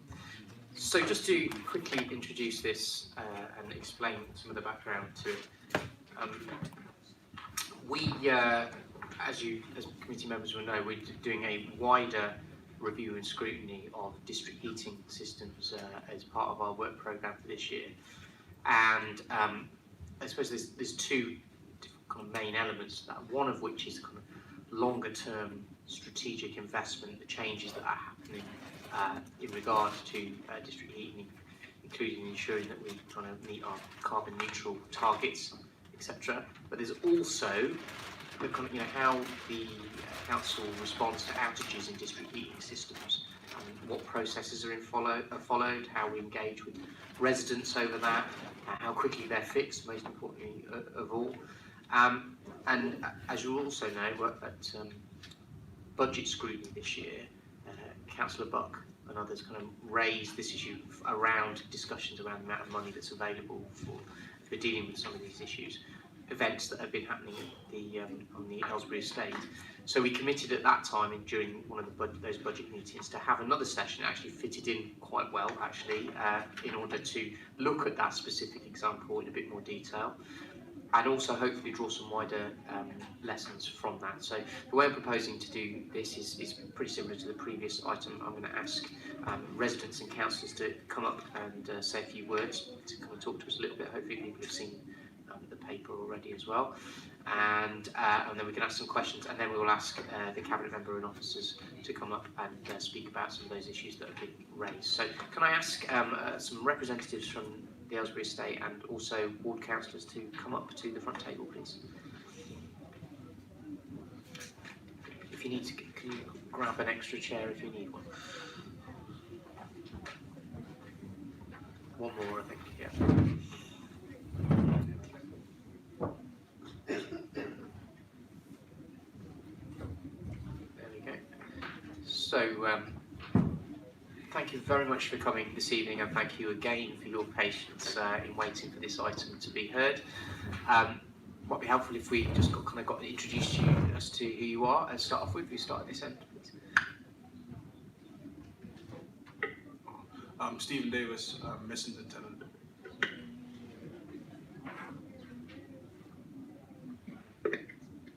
Donna Grant, Aylesbury resident. Harry Matthews, Aylesbury resident and chair of Southwark Lodge TRA. Councillor Lorraine Lauder, Faraday Ward member. Councillor Paul Fleming, Faraday Ward member. My name's Keith Bent. I'm a tenant of Taplow House in Aylesbury and also a member of the TRA.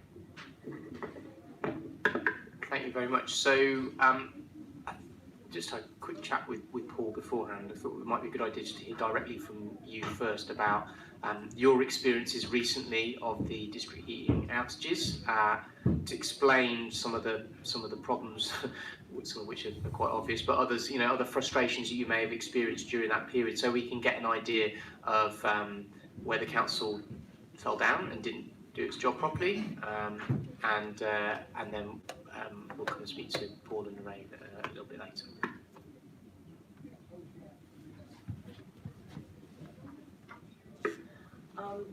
Right, I've lived on the Aylesbury for 48 years and a few months, and the heating system and the lack of hot water has just been going on year on year on year.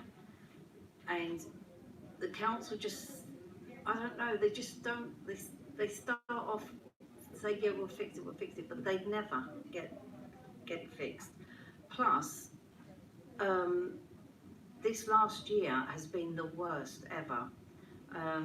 We've had plenty of really bad winters, and then there's always the fact that they have to do planned shutdowns in the winter.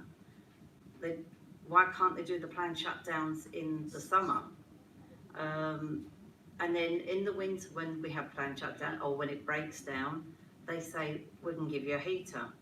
So we're paying our weekly money for heating and hot water. We're paying extra money to plug in an electric fan heater, but we don't seem to get any compensation back, because all they give us back is just a little bit of money every so often. But what we pay on electricity is a lot more than what the council's given us back. So that's one. Two, for me personally, I'm registered blind, so I have to boil kettles of water, carry them up 2 flights of stairs to the bathroom. Now, if that's not a health hazard, carrying boiling water, So, you know, why can't, if we're going to keep having all these problems, why can't the council give us showers? Fair enough, I know, like, obviously we have electric showers, we have to pay the extra on the electric, but I'd rather that than have no hot water. Because it's just getting so ridiculous. Someone else wants to speak, because I could go on forever all night, sorry. Okay, yeah, so I mean, I echo what our young lady says here. It is ridiculous, especially when you've got people that's got to go to work in the morning, young kids who are going to school or prepared to go to school and stuff, and there's no hot water, and we have to boil water, and we have to share the bathroom to do all of this sort of thing. It's eating into their time when they're supposed to go to school, and then we get reports from, say, my daughter is the youngest one, that she's late for school, and it's because of the situation that we have here. This is a subject that is repeated year on every year, and we're told that certain things are happening every year, and we now have this scheduled outage, but in between the scheduled outages, we have these other outages, all right, that is, you know, right now, I think the main boiler is out, and so we've got these temporary boilers, but we're still having issues with the temporary boilers because they cut out, okay? And it's just crazy with the heating, you know, come winter time, you expect heat, all right? Not, you know, in the summer when you think you could sort of maintain this thing, and I think a lot of this is just poor maintenance. We're waiting for things to break down to fix rather than properly maintain stuff. You understand? So yeah, it's just crazy. I'll follow on just on the back of that. Like I said, I work very closely with Donna, and we work at the same organisation. She invited me down today just to say my piece, because I speak as a young adult living in Aylesbury, and you know, kind of following on with what Sir said next to Donna, you know, I've got a nephew and a niece that I live with, and obviously they go into school. I've got friends who live in the area who haven't got hot water, and you know, we share these experiences with each other, and I can only imagine the mental effects that has on other residents in the area as well. I mean, I work locally, so it's all work. If I wake up in the morning, my mum has woken up, she's already said, look, there's no hot water, I've put some hot water on the cooker for you. So she sorted me out. But if I worked in East London, which one of my friends does in a school, and he's the first one to wake up in his house, and he's waking up, and that's ruined his whole morning. So when he's going into school to do his work, his day's already messed up. He's already got problems. And off the back of that, I mean, earlier this year, I mean, this hot water and heating thing's been going on since December. So if you're thinking about it, that's like throughout the Christmas period. Yeah. How does that again affect our Christmas? How does that affect our Christmas? Okay, cool.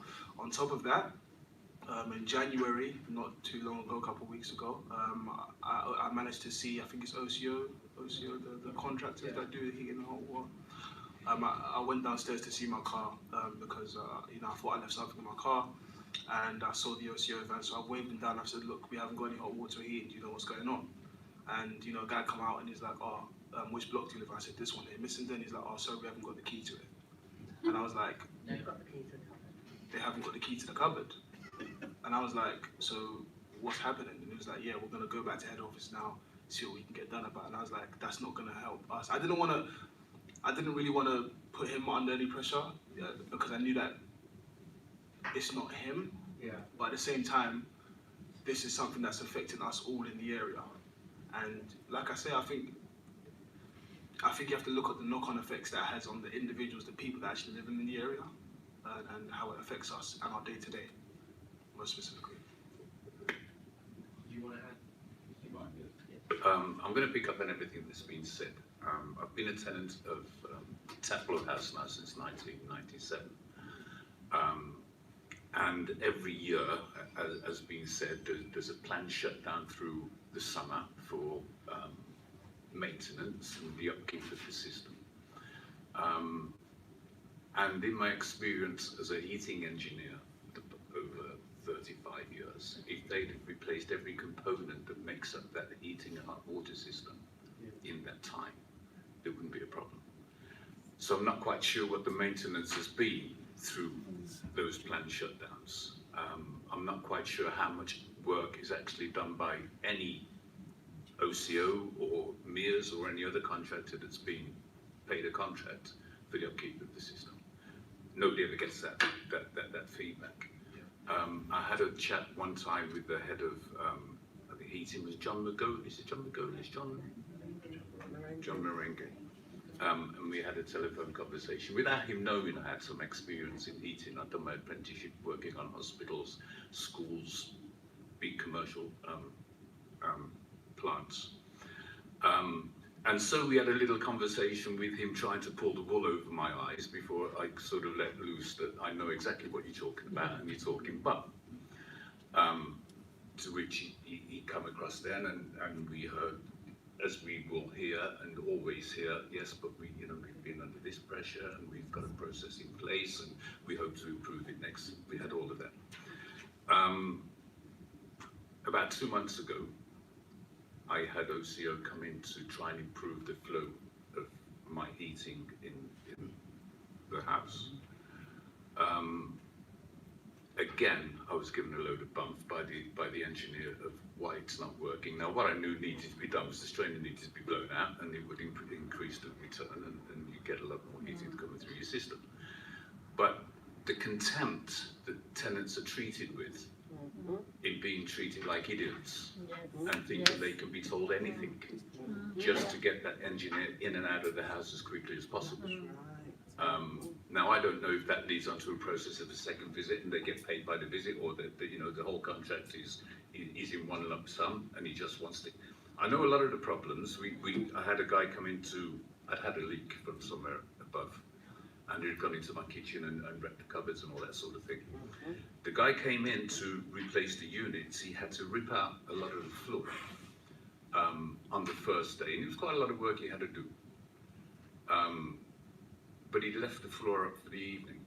Well, when I came back, after being out, I came back about 11 o'clock. I came up the stairs into my flat, and the first thing I seen was a couple of mice that were big enough to be rats running around the flat. And that's because he'd left the floor exposed, and the whole block is infested by vermin. When he came back the next morning to somebody who was quite enraged, to put it mildly, and I asked him why he left it like that, he said, I didn't have time to do the job because I had to go to another job. Right, so people will be put off because the council, I'm assuming, are giving people a certain amount of time to do a certain amount of work. Once you've reached that time, get to the next job, get a report in that you've been there, that you've visited, whether the job's complete or not. And he came the next day, and he was going to stay another hour to put the units on top of the floor that was open. I said, no, you're going to fix the floor, fill up the holes, but I haven't got time to do that because I've got to go somewhere else. So I got onto I asked him who is he reporting to. I got onto I think it was a Tracy or a Tess or somebody in the office, and said, look, this might cause a problem, but your guy's not getting out of here until the floor's fixed. So do what you want to do about that. You can call the police, you can come down yourself, or you can tell him to stay. It ended up, okay, you've got to stay and do that. And we got the job done. But people shouldn't be put under that type of pressure to get a job done. If it was people that didn't know as much as I knew about doing simple jobs in the trade, they probably wouldn't have known what to talk to them about to get it done. And listening to what I've heard about how the housing associations treat the buildings, I think a lot of that comes from the example that the council have been setting. Because when they look at the council stock and see what the conditions that people are living under, what incentive have they got to make things a lot better? They're only going to make things a little bit better. And a little bit better isn't enough. In terms of the antisocial behaviour, and now I've got a lot of sympathy with homeless people and people with problems. There's not enough places to go. We had a meeting in the TRA a couple of weeks ago, and we said, well, if you're going to keep finding homeless people in the block, and asked the housing officer, what do you do when that's reported to you? And he said to me, we call that outreach people to come and try and encourage them to get to a centre or something like that. Now, on the second floor of Taplow, we've got, I don't know how many empty units. Now, to me, it would make more sense to have an outreach centre around the area. Getting the problem, it seems all we want to do is push the problem somewhere else, which seems to be the attitude. And I don't think people are thinking a lot about how we solve problems. They're thinking about how do we delay the cure. Now that may come down to budget, it may come down to people who work in a position for a certain amount of time, but we've heard that people do a job because it's their career. The lady who worked for Wandle, she said she'd been for Wandle for 25 years, and what encouraged her to move, or she worked for Westminster, sorry, for 25 years as part of her career. What encouraged her to move? Was it to do a better job for somebody else, or was it to further her career, or was it for the higher salary? It's not certainly not about having the tenant's interest in mind, and I think that's what we need to start looking to change. I've got a 10-year-old daughter. I live on the 10th floor. When we go out to the lift lobby, we've got 2 windows that open. While I'm knocking, because I live next to the lifts, while I'm knocking the door, I go out, I see Taya hanging out the window because it can open, it can, and she's looking down. It's exciting for a kid to see that. But it's also just as easy for a child to climb on the bar and fall out of that. Now, there's a lot of the problems in these blocks can be solved logically.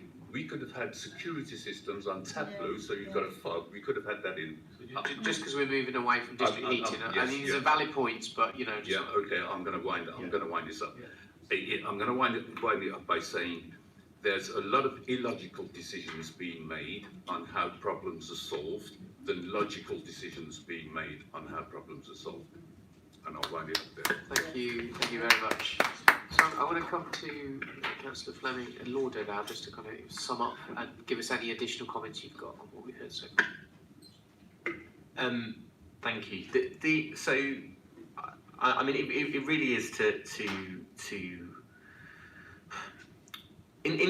I mean, I've been involved with the Aylesbury and Tenson Aylesbury for about a decade now, or the best part of a decade. And I've been a councillor since 2014 and Lorraine since 2002. And the issue with the heating in particular has been probably our largest singular area of casework. The council has spent the best part of £10 million over that period, £10 million on fixing the or mitigating the problems with the system. One of the things that is conceded by residents, and you know, with incredible grace, it has to be said, is that there are systemic problems with a district heating system of that size that is encased in concrete and maintained in that way. However, what we have done for a long period of time is we've thrown money at the problem without seemingly having systemic or strategic answers as to how we're mitigating the problems. We all, by and large, accept that this system is unfixable, but actually, how have we ended up in the position that we've ended up? So as a very, very good example, the most current outage, we put in new boilers as a council. Indeed, I believe it was the first time those boilers have ever been replaced in the Aylesbury's history. Those boilers have been broken because of silt that has sifted into the system through cracked pipes that we cannot access. So we've spent all of this money on brand new boilers, which have then been broken within 12 months. And this is a problem that we're now being told is inherent. I mean, this can't be fixed because of the inaccessibility of the pipes and so on. Now, okay, fair enough, maybe that's true. But why did we do this in the first place? What we now have are temporary boilers feeding each of the blocks. Well, they don't go through those cracked pipes. They won't have a silt problem in the system.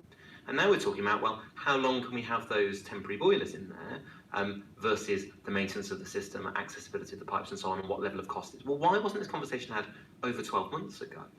When we put the largest single investment into the estate, which I think was in the years sort of 2013 while 15, so £6 million investment, we were essentially told that the level of reliability would leap. It simply did not. I think I've had 1 year of being a councillor where people have had heating and hot water over the Christmas period. And when we have suggested ways to reasonably mitigate that, that effect on the council's largest estate, one of the key ways we think it could be done would be through the provision of electric showers to homes. It obviously has to be done in a strategic way. They are expensive to run, People have the right to district heating in their showers if they wish. And there are issues, of course, we all concede in terms of fitting them, electric loads, water pressure and so on. However, when we first suggested this in 2018, the response from the council initially was that it was too expensive, citing almost £600 a unit to fit. I mean, last time I checked out a shower to be commercially purchased from B&Q, I mean, we're talking about 30, 40 quid. So it seemed somewhat implausible the council bought purchasing them. Then it became, oh no, with the water pressure, then it was pointed out that's not really the way electric showers work. Then it was pointed out, oh, with the electric load. And what is not conceived on the electric load issue is that we walk around the Aylesbury estate handing out electric... Forgive my ignorance, electric load. So there's my dad was an electrician, but I didn't pick up any... So there's a level of demand that the electric system within a block can cope with at any one time. So if everybody's at home, everybody's boiling a kettle in the middle of the break of EastEnders, what is going to happen to that? Is there enough capacity within the system, or will it trip? Now, what's not been... That is the latest reason. The problem with that is that there's no admission from the council that we wander around, literally, physically, me and Councillor Lauder wander around the estate handing out electric heaters to heat people's homes every sodding year, and they are switched on willy-nilly with no check on the electric load. We also know that there are numerous leaseholders, both with the council's permission and without it, who have fitted their own electric showers to get around this issue. It is regularly done with the council's knowledge and consent. And yet we're being told that our tenants can't have that same facility. We asked for this in 2018, and we've not yet had a regular or reliable answer to that. And the other thing I'd say as well is that with anything in the Aylesbury, it's inherently linked to the regeneration itself. Again, there is with incredible grace conceded by people, there are systemic problems in the estate which can't be fixed. That's the reason why it's being pulled down. However, when you look at something like the homelessness issue that's intrinsically linked to the stock assessment, the assessment of the quality of the stock as to which we can use as temporary housing, that has been delayed and delayed and delayed. The impact of that is that we can't make assessments of what the demand is going to be on the district heating system. We also have a ludicrous scenario where we need to rephase the blocks. The Aylesbury regeneration is so far behind where it should be, that actually some of the worst condition blocks now need to be brought ahead in terms of the regeneration. So there are particular blocks, Missenden is one of them, where it's really, really in bad nick. It's currently in the last phase. That needs to be brought forward. That rephasing we were promised in June last year, we were promised in October, we were promised in November, we're still yet to have it. If we had that rephasing, we could make a strategic decision about the demands on the district heating system. There is not, as was said quite right, there is not a strategic approach as to how we fix these problems. And this goes beyond the normal issues that happen with district heating systems across the council, which the Commission is taking a very, I have other estates with district heating that we look after, and there are major issues, but on the Aylesbury, what is particular is that there is no joined up thinking whatsoever. We don't know why we're spending money, we don't know what we're spending it on, we are made loose promises as to what it's going to fix. If we were just a lot more honest with residents, I think frankly they'd be a lot happier. And why can't we have our electric showers, which were fixed on as an issue with the, wandering around with the boiling kettle? Why can't we have an understanding of of what the condition of the stock is? Why can't we have a rephasing?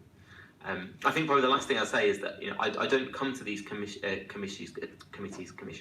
very often as a ward councillor to talk about issues, because by and large we have a very, very good officer team who work on the Aylesbury. We have very, very good TRAs, and we tend to be able to work things out. But this district heating system issue has highlighted some serious, serious problems, and people are genuinely, quite reasonably, at the end of their tether as to what the council is going to do about it.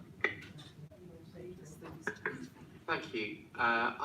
Before I bring you back in, Chris, I think because it's sort of fresh in everybody's minds, and these are very specific, pertinent issues. I will come to you eventually, Chris.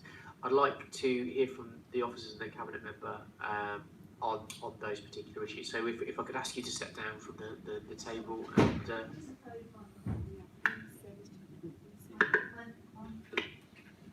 I'd just like to clarify, when you keep saying it's down to the council, and the council won't let us do this, and council, we can't do that, who sets the policy in the council? Well, I think that does sound like exactly the kind of issue I want to ask the officers and the cabinet member about. So let me stop you there, Chris. I would like, because we've got these issues fresh in our mind, if you could. You do, don't you? Yeah. Sorry, you set the policies. councillors. Councillors Yeah. set the policies. So I'm not understanding. Well, This has been going on there, for there, years. there are councillors who are ward councillors, and there are councillors who are cabinet members who have greater direct control over policy and reacting to individual issues like this. So let's hear from them now. Lorraine. Yeah. Okay, Lorraine. Yeah. I've been a councillor for 18 years for the Faraday ward, and ever since day one there's been issues with the heating and the hot water. We had new boilers fitted in and they broke down. Then we had new pipes fitted and they kept cracking and leaking. You know, it's just been abominable what the tenants and residents have had to go through. And it's not for the fact, it's not a 9-to-5 job like Dolly Parton. It's a 24-hour job. You've only got to ask the three of us and we'll fill you in all times of the day and night.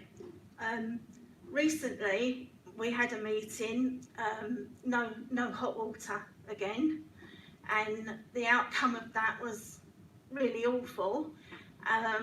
What was put in place by the officers was that they can go to the leisure centre at the Elephant and have showers.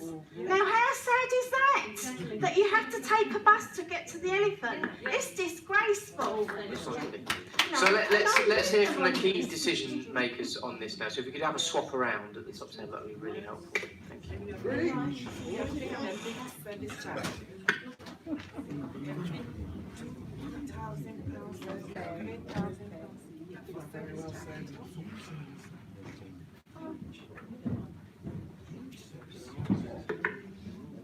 Hello, gentlemen. Thank you for coming along this evening. As ever, it'd be good to introduce yourself. So we'll start with Kieran. So I'm Councillor Kieran Williams, Cabinet Member for Housing, Modernisation and Management. Tony Hunter, Head of Engineering. John Moringi, District Heating and Engineer. Thank you. So, you've heard some of the key issues that are raised there by residents and councillors. I'll offer you the chance to kind of give your response. Yeah, well, I suppose I want to first start by saying something that I'm sure the residents have heard very many times, which is I am sorry that this is still the case and your experience of being on the Aylesbury. Sorry, it's not enough. I agree. And I know it's obviously been going on for a very long time, indeed for people. So I wanted to say a little bit first about what we are now doing about the heating on the estate, and then I'll let officers come in with some of the detail of what that work is. So as Paul said, the most recent outage, the longer one in January, was due to a failure of the main boilers, and that was because they've been silted up. And corroded, in fact, and they had to be closed down very quickly when they were inspected because they were not safe. And I share the frustration that we put in a large amount of investment and ended up having boilers that are not working so quickly. What I've asked now, following the meeting that I had with ward councillors and with the TRA chairs as well, is that we do a full review of all of the options to provide heat going forward. So that is looking at whether we could whether we renew the current system, whether we stick with having boilers as they are in each of the plant rooms, they've got temporary boilers in each of them at the moment, or indeed whether we look at providing electric heat to the blocks. That piece of work is underway at the moment and will be finished this month. Yep. And that, we'll bring that forward to residents, and we're committed to bring that forward to them and say these are the options. In order to do that, and it goes back to one of the points that Paul raised, we are also doing a look at all of the blocks on the estate to look at how long their life is, understanding that the regeneration has taken longer than people planned, and that feeds into the questions about heating. So obviously we don't want to spend lots of money on a block if it's not going to be there for many years. We need to have something that's proportionate. A temporary solution might be the right solution for a block that's going to be have everyone move out of it within a couple of years, but we also have some blocks on the estate that on the timetable of the regeneration might be there for another 10 years or more, so they need long-term heating solutions for them that are going to work throughout all of that period. So those two things are being done together, and that would be coming forward something that says this is our proposals around providing reliable heat to each of the blocks, and that might be different for different blocks for the reasons I've said. And this is the updated plan for the phasing of the regeneration that sits alongside that. Obviously, that needs to be a conversation with Notting Hill as well. I wanted to go back to the outage we had most recently. It is not something that I would want to be happening, and it concerned me that it did end up happening after we put this investment in. That said, I think the response this time was remarkably quick for what happened. All of the boilers packed up at once. We had to put temporary boilers in place in each of the plant rooms, re-weld them in, and Tony and the team can talk about what was done. That was able to be done relatively quickly, and I do say relatively quickly, because we had put in place a plan, a contingency plan for what happens if the boilers failed, and had arrangements to contract in all those boilers, etc. It's not an ideal solution, but we do have those boilers there. One of the advantages, again, that Paul mentioned is that because they are in each plant room, they avoid lots of the pipe work that goes between the buildings. So that's what I'll say. I think we are now at a point where we can bring this month to residents real proposals about what we can do for each block to provide reliable heat for them. And I appreciate that's, after many years, but in previous years and before my time, we've had a series of decisions that have really tried to keep the existing heating system going, understanding that the blocks, there was a plan to bring them down, and that regeneration has been delayed, and so that some of the blocks are still up that were indeed not intended to be at this point in time. Okay. But I'll hand over to... If I might just make a couple of points that might address some of the issues raised by ward councillors and residents. First of all, as head of engineering, it's my responsibility to provide a service. This isn't the type of service I want to provide. We care very much about residents' well-being, and we want them to have the benefit of heating and hot water at all times. What we have done, we've tried to address things as quickly as we can as they happen.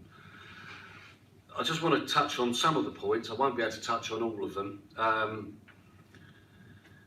Electric showers, as mentioned by residents and Councillor Fleming, will be one of the options that we look at as part of the options that we're going to provide at the end of the month.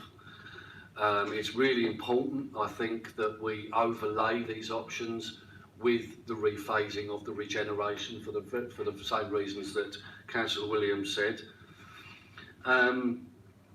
Planned shutdowns happen throughout the year, not just in winter, but they're felt more in winter, clearly, and they're not always for maintenance. Sometimes they are to enable the repair service to go and replace people's baths and toilets and wash hand basins. They simply need the service taken down while they can do that to help with the repairs issues. I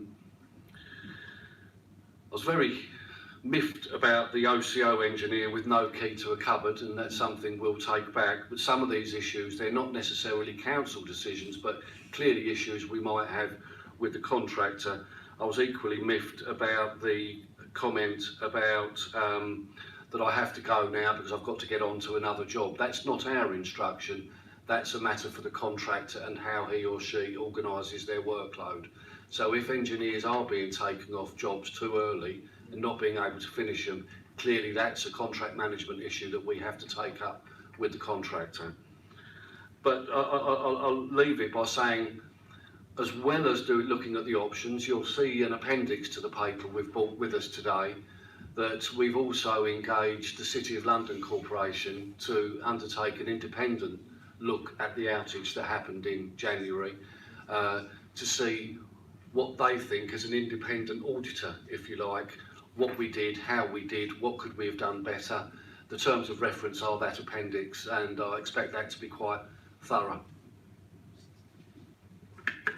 Thank you. I'm sure different members of the committee have got different questions. I just want to start with one, which is the most kind of direct issue that's been raised about electric showers. You said that's an option that's being looked at. I think our lights are going out. If I get a call on a councillor's seat that's going to come to the rescue. I mean, you say it's going to be looked at as part of the review. I mean, there's two sides of this. As well, look into the future, so let's deal with that first. I mean, is that something that realistically may happen? And then my second question is kind of under the past, which seemed like there was quite a lot of unnecessary kind of objections put to having electric showers in people's homes. You know, lots of different reasons given, each of which had to be overcome by residents in terms of the arguments that they were made. Why did that happen? To whoever, yeah, I'll start with Kieran. Well, first, my apologies that has taken a long time of stop-start, and I think it could and should have been done quicker. But the investigations, as I have uncovered a couple of things. So one is that the current electrical supply for the blocks, when we've looked at the capacity of them, the system doesn't have enough capacity to have an electric shower fitted in every flat. We can upgrade, or it is obviously possible to upgrade the electrics in the flat, in the blocks, but that requires additional work around the electric supply in the blocks, and for some of them at least, it requires new substations as well. So that's where we've got to. That may well, when we bring forward these options in March, that may well indeed be the option that looks most sensible for some of the blocks, whether that be heating or showers. But it has proved to be a bigger job than simply fitting the showers in each flat. I do fully accept the point about handing out heaters as being something that feels equivalent. But I suppose once you've done the investigation as a council and looked thoroughly at can we fit them, is it viable to do so in a block, and we have uncovered that that would potentially overload the system if everybody gets up and has their shower at 8 o'clock in the morning, then we do have to look at making sure it's safe for the block. So that's something we're looking at in the proposals that come forward this month. We'll set out whether that's the right option for each block. Yeah, I'm going to bring Councillor Williams in. Thank you, Chair. The smugness that was on my face when we were denigrating Wandle has just been wiped off, because this is appalling. It's a catalogue of errors that have gone on so long that we should be holding our heads in shame, or hanging our heads in shame. It's disgusting. I'm glad you brought up the showers. I don't buy and don't accept we will look at, it's not strong enough. You've already highlighted that the regeneration could take another 10 years. Looking at providing showers isn't good enough. It needs to be a little bit more forceful than that. And I don't buy the fact at all, and I'm not an electrician, but I know a man who is, and I don't buy the fact that there isn't enough electricity there when we hand out heaters willy-nilly and anybody and everyone can put them on whenever they want. It's nonsense. And if it isn't nonsense, I want jargon-free report back to us explaining why, an idiot's guide that we can all accept and we can read. But at the moment, I don't buy it. I also, it's systemic failures in all of this. Heating, the maintenance, the customer service, the OCO key example was a perfect example. Contract management and contract performance. How has OCO and any of the other contracts been awarded year after year after year? Where is our management in this? What are our directors and our managers doing? Why are we awarding these again? There's a few points there. I'll stop. Yeah, Kieran and the officers come in. I'll briefly respond on the point around showers. And obviously that does come under some of the more detail you point out there. So I wasn't saying that we will just look at whether showers are the option. What's most important, I believe, is to make sure that all of the residents have reliable hot water and heat. The question that I've asked is the right way to do that, electric showers, or is it gas heaters, or what is it for each block? And that's the piece of work that they've undertaken to do this month. Previous looks, as I say, have always looked at what do you do to make the whole Aylesbury system keep going for as long as it needs to do. What I've now asked officers to do is something different, which is say, what are, looking at all of the feasible options, whether it be an all-electric option, individual heating supply to individual blocks rather than for the whole estate, and come forward this month with what is the best answer. So that's what I'm aiming to get to. On the other points, I'll pass over to Dave. Hi there, yeah. In terms of contract management, the heating engineers or heating contractors are actually some of the highest KPIs that we get for customer satisfaction across the council. They're systematically higher than anything else that we've got.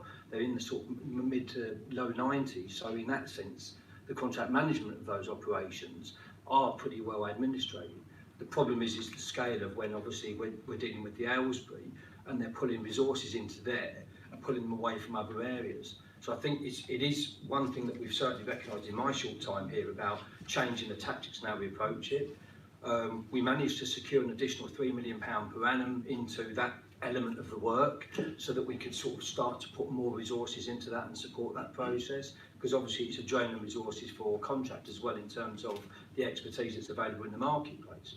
A lot of these issues, as you know, I've witnessed certainly over the last sort of 4 or 5 months, the amount of time that officers are dealing out of hours, you know, over weekends, at short notice, etc., helping trying to manage that process. But it's certainly something that when we talk about the options appraisal, I can't come back around the electrics and the loading. We have done something, we have done reports, we'll bring that back to you, because it does get slightly more technical than that. And obviously our availability on that in terms of what we can do is restricted by the power networks, SGN, etc. The problem is coming back to the point about regeneration. Asset management has been looking at this from a viewpoint of where the cycle of these blocks were allegedly being reduced and moved on, and we have unfortunately had such delays in that those asset management plans, I think, had an intrinsic negative effect on what we've been doing going forward. So again, having a refresh of that is exactly what we've been working on now, and that's why we've committed in March. And it isn't a loose commitment. It's absolutely, if that is what is required, that will be done. We've had to do it alongside our colleagues in Regen around the rephasing of the blocks, etc., because that will have a fundamental effect about where SGN, for example, might put in situ a substation if we need to increase capacity on the electric load. So that has a natural effect on it, because we've got to have an understanding about where that regeneration is going to happen before we can ask them to do something on the regen side. Not only that, it's obviously complicated by the whole of, you know, that area's regeneration that's, you know, more than just about asset management. So that understanding of how the regeneration is taking place is really key, not only for that, which obviously a big piece of work, but also for this particular issue around. Yeah, absolutely, and that's also stuff we've been working with quite recently as well around that. So we think we're at a stage now where we've had, in principle, from our colleagues in Regen, some ideas around how that rephasing will look. Now that's come to us in the past, you know, 2 or 3 weeks really, and it hasn't been quantified yet. It's just some suggestions around feedback from certain reports. So we're certainly using that information to inform the report that Tony's alluded to at the end of March. I'm going to bring Chris in now. Chris, you had a question, and then I'm going to come to Dora. Back to being bemused really, and I support everything that Councillor Williams has said. But you're talking about at the end of this month, you're going to look at, you've been looking at options. This has been going on for years, right? And the regeneration scheme is something that at the time when it was decided, the majority of tenants on the estate didn't want in the first place, but they're the victims of a decision made by the council. It is true, arms around him. There was a ballot, and but that's a political point. I think Councillor Fleming's a bit of an expert on this one. 2001. That's a political point. The point I'm trying to make is how much longer have these people got to live in premises that are not fit for human habitation? We've got a woman who's partially sighted or completely unable to see, is walking upstairs with saucepans and kettles full of boiling hot water to enable her to have a bath. You know, what century are we living in? There has got to be solutions made tomorrow.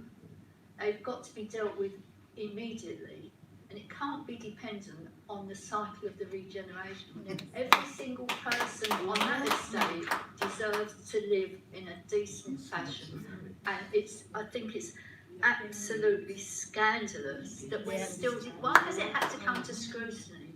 This argument has been going on for absolute years. We've had meeting upon meeting upon meeting. Why has it had to come to scrutiny for it now to be considered again. So let's get a response on that, Chris. Well, I think the first thing is it hasn't. We are already looking at these things before we came this evening. But I appreciate that the situation is nonetheless not where I would want the estate to be. The response we made when the boilers stopped working this time around is to put, as I say, these temporary boilers that people on the estate will know well, in each of the boiler houses. They're there, they're providing heat at the moment. It's useless, it doesn't even work. They put that one in Taplo, and the next day, the pipe is all water was coming out. So it didn't work. Yeah, I mean, I think...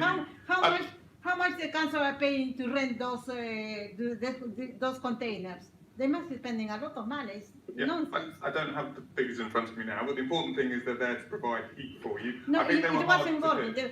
The first day they put it, and the next day it was all they take the pipe, they take it out because it was I'll get water. Tony to answer that point in a moment because he would know about the detail of them being fitted. I had the picture. Okay, let's hear the answers to the question. Okay.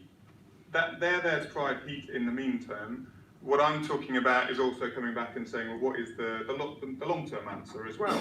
And I think that long-term answer might be different for different blocks to make sure it's the one that works for you, but we will definitely bring back the proposals around that this month.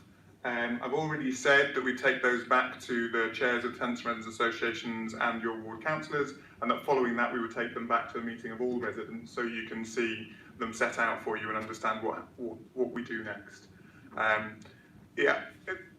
I suppose I go back to the beginning of this. This is not from lack of investment in trying to improve the system. As Paul outlined, we have put money into the system, but what we have not been able to do is make a system that was badly designed, badly installed from the from the outset many years ago, a reliable one.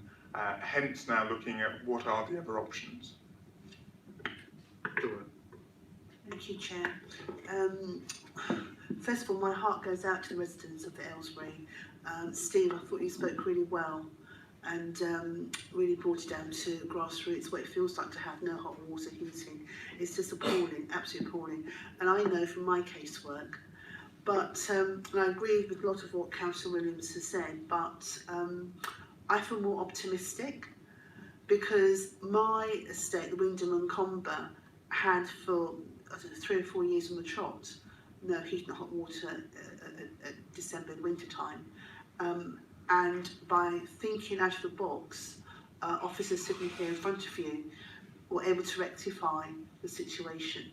So I think we need to do the same again for the Aylesbury.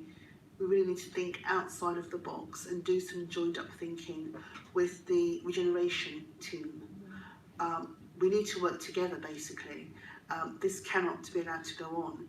And what I would, in my humble opinion, my humble experience, suggest is that we need to prioritise the Aylesbury. We need, I'm told there's a team working on it, housing officers, resident services officers, etc. I despair because if they can't get a spare set of keys in the housing office for people who sort of turn up and haven't got the set in their pocket, they can't pop into the housing office and get a set. I just despair as to who is managing this.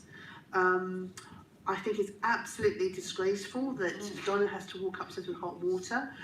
If somebody gets burnt, we are liable as a council because we know what's going on. So I really, really do think we need to we're told not to work in silos when we came to office. We said departments should work together.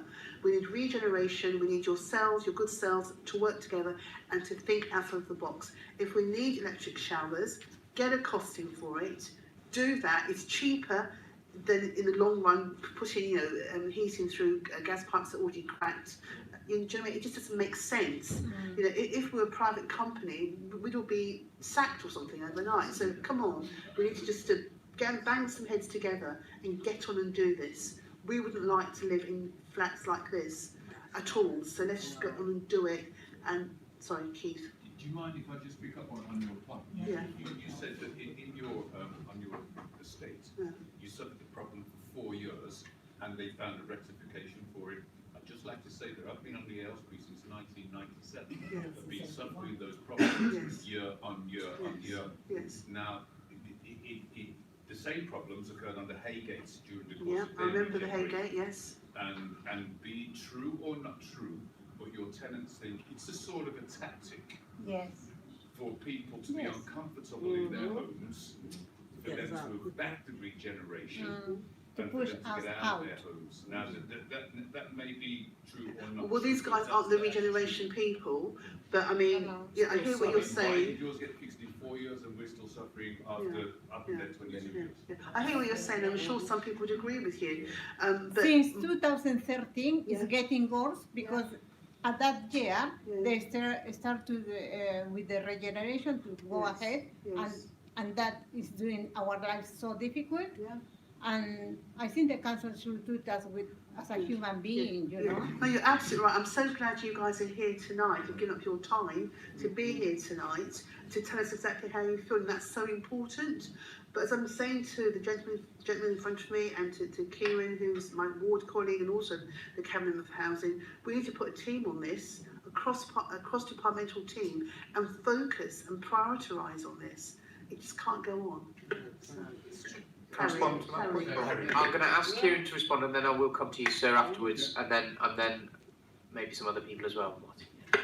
I mean, just to say that's exactly what I have asked for. So there is now a team working across the department on exactly that, and that includes. So it's Regen looking at the phasing of what happens with the buildings next, asset management who are looking at not just the district heating, but all other investment that we need in the blocks to keep them in a good condition for the rest of their life, however long that life is for each different block. So I agree with that. And I also just wanted to respond to your point as well, that we are absolutely committed to spending money on the Aylesbury to make it a decent place for people to live. We've spent tens, possibly hundreds of millions of pounds since we made the decision to do the regeneration. And I fully appreciate that actually. How did that money was spent? If you say Hang on, we need one at a time, please. Otherwise, we're not going to be able to hear each other. So, Kieran, keep going. So I fully appreciate there is more things that people like doing on the estate, but we certainly have not stopped spending money on the estate, and we probably spend more on the Aylesbury than any other estate in the stock, I would imagine. Is this working? Sorry. Just to put something against that, in terms of the actual annual maintenance spend that Southwark spends, around 20% of it is spent on the Aylesbury. Now, I don't want to get into, I think the point's been well made about the spending that's been made. I think the point's also been well made about the ineffectiveness of some of that spending as well. So, I think that it's not going to make much progress on that. I'm going to come to the gentleman in the hat who is indicating he wants to make a point. So, yeah, I'm Harry, by the way. Okay. So, yeah, just going back to another point, what Keith said in terms of how OCO treat the tenants, because because just talking on myself personally, where they have the access point in your to get to the water to turn it off or to clear out the filters, they will smash it. Yeah, they will smash it because they will say that is not part of their job. Yeah. All right, and so therefore that is the access where ants. The fairy ants and the mice and the rats come through. Everything. All right. We've recently had ours just done where I've had the whole bathroom redone a couple of years ago, and I've said that there is the access point, but don't you dare smash it. All right. But they came in and smashed it. And so what? Yeah. What's happened? All right. Nobody's done anything. It's been like that for the last couple of months now. What I've had to do is put wire wool and stuff around so that nothing comes through. Yeah, it's really bad.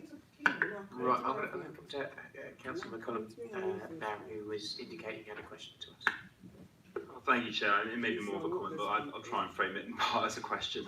First of all, I just want to say thank you to all of the residents who are here tonight. I think all of you who have spoken, and clearly the sentiment is shared by everyone in the room. I mean, the circumstances that you're being expected to live in are simply unacceptable and unreasonable, and it shouldn't be allowed to occur. And I think I was really struck by what Councillor Lord has said, that she's been a councillor for 18 years and this has been a problem since day one. Officers and the cabinet member are sitting at that table and saying that you're looking into this and bringing a report by the end of the month. Well, the end of the month's 3 weeks away. And I'm sure everyone in the room would like to see some action taken in that time, but I think you can probably understand why they might have lost faith and hope that that's actually going to ever come and that it's ever going to actually happen. And so I suppose my question to you is, you've made promises tonight, but what will happen if on April the 1st you haven't delivered that report and you haven't agreed the investment that's required? Are you going to resign, Kieran? Are officers going to be sacked? How will the residents have the confidence that this situation is going to improve?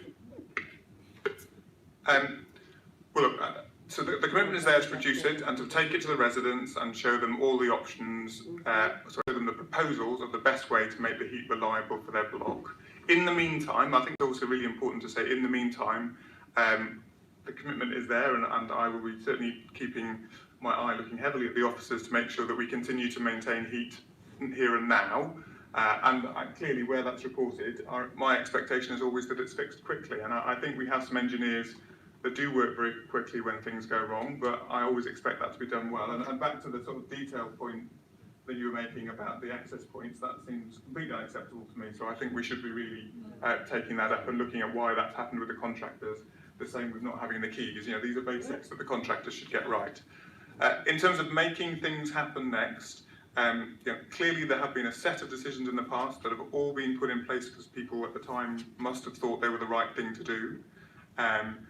But the battle that we've been fighting is a system that was badly designed, badly installed and badly implemented from the day one. And residents who've lived there for the whole life of the estate have talked about those problems since it was first put up, not recently.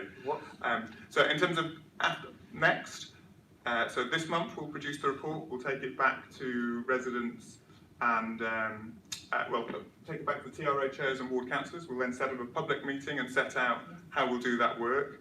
Obviously, if that work involves major work, which I suspect it will, then we'll have to go through proper consultation with residents about the timing for when we implement it over the course of the year. In the meantime, the temporary boilers that are there at the moment stay to provide the heat. Useless. So I'm going to take two more contributions from this, neither from members of the committee. Now I'm going to draw this to a close. I'm going to take two more contributions. One from you're saying no, okay. And I'm going to take a contribution from Councillor Seaton, who has been very patient and I'm sure wants to make a contribution. And then I'm just going to try and wrap this up and talk about what we do next. So over to you, Councillor. Thank you, and also to confirm that I've lived on the Aylesbury since 1997, just so you all know. And yes, I've seen the attempt to remedy the heating and hot water system. And I've just got to point out, though, that we had a report maybe 5 or 7, in fact 7 years ago, along the same lines as to what were the solutions to resolve the problem on the Aylesbury. I can tell you that the installation of the new boilers have been very useful, at least in my part of Aylesbury where Donna lives. It's been reasonably consistent, but there are times when it falls out. But the real problem is the infrastructure, of course, that you've got these pipes going through concrete, and it's clearly that it's not appropriate. So, if I may say so, not being an engineer and all, clearly, even if you put in a new boiler, you've still got to resolve the infrastructure in each of the dwellings, because that's where the problem arises from, which is why the main boiler got sealed up, because it's the pipes are rotted away. These are standards that we would not apply now in modern buildings, but still exist on the Aylesbury. So that is the solution. You've got to upgrade the infrastructure prior to putting in place a new boiler. And I couldn't understand why the new boiler is there if the infrastructure hasn't been resolved. Because the problem of dropping off of hot water and heating will continue to occur, which is what's been happening. And my last contribution, of course, is that my neighbours here clearly highlighted problems with some of the contractors, and some have been into my home when I'm not around, and have left the state of the home in quite deplorable conditions in some cases. So I had to get along and remedy it myself, ensure there are no holes left between buildings, which is really important. Why on earth would a professional leave a hole in a large municipal building such as, in my case, Gaynors, when they, in the past you've had to go to the station? Why on earth would you do that? That clearly is below any professional standard, and so I've had to put wire meshing over the top of it to make sure that it doesn't happen. My last contribution, Chair, is this, that if the report isn't produced by the end of this month, the report that I thought was produced 5 years ago, not before your time, of course, don't worry, isn't produced by the end of this month, what is the contingency action? What must not happen is that this winter we are without hot water and heating. Well, I've got a suggestion on that particular point. So you'll have heard on the previous item, we are essentially using the platform that this committee has in a formal public forum in order to hold, in that case, Wandle to account, both in this meeting but also saying in a future meeting we're going to look, there's some immediate short-term actions that need to happen here. You're saying you're going to do them, fair enough, we'll take you at your word, but we're going to follow up. We're going to bring it back to the next meeting. I would suggest we do the same thing for this, and we run a session on this particular issue again at our next meeting. Given that we now got 2 items that we're doing that one, I think perhaps making sure we arrange and get in the diary a date pretty soon at a strategic point, because we've got something coming obviously at the end of this month.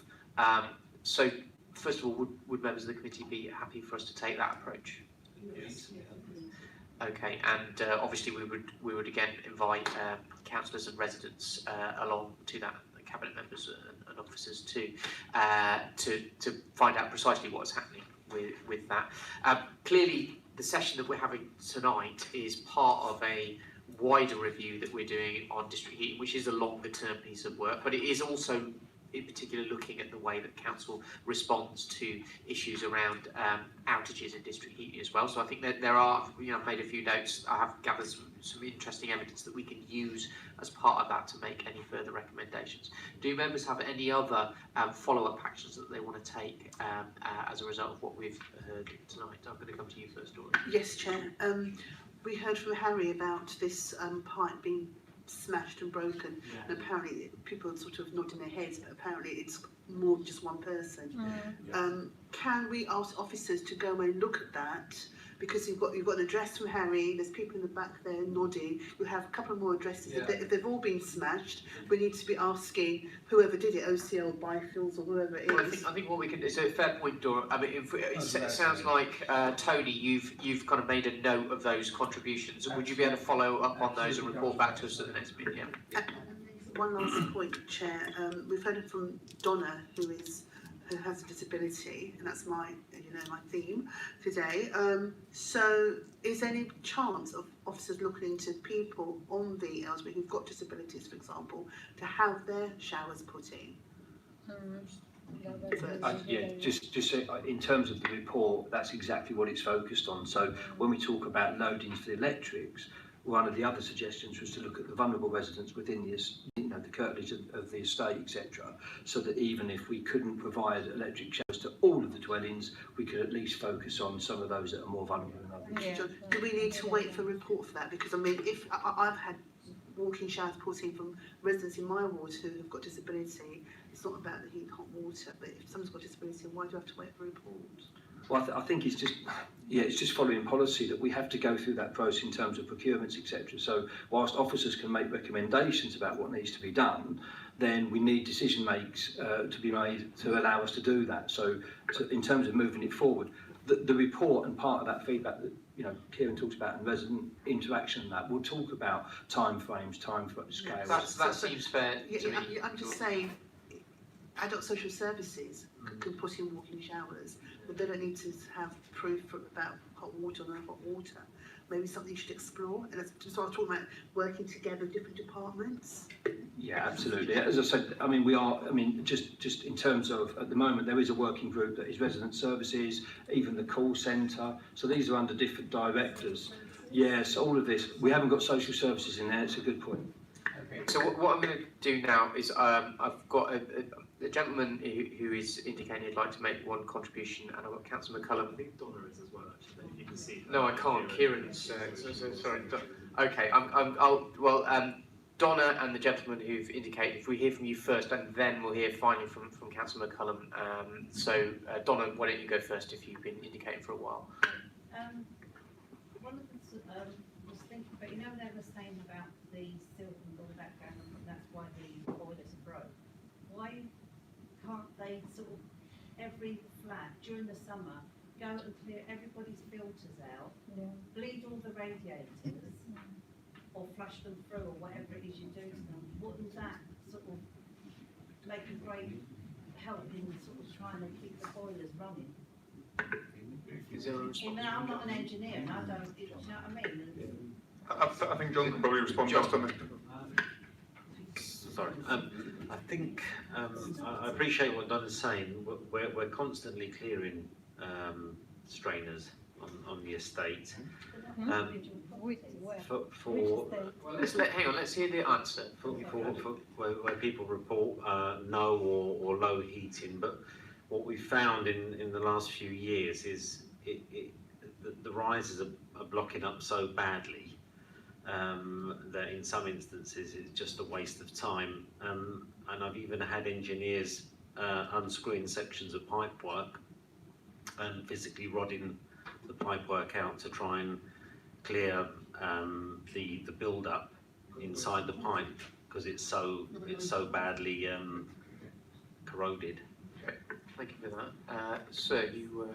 Yes, Brendan O'Brien, I'm with the Homeowners Council, and it's just hearing, again, a lot of stories from people, a lot of problems with district heating, and it is a very complex issue, and there really is no quick fixes, but there seems to be also, in tandem, this sort of unstoppable rush to implement a lot of new district heating systems, and I would suggest that at the moment with the carbon, climate change, and all this being so topical, there is an awful lot of new technologies being developed at the moment, and the next 3 or 4 or 5 years you could see enormous advances in the type of heating.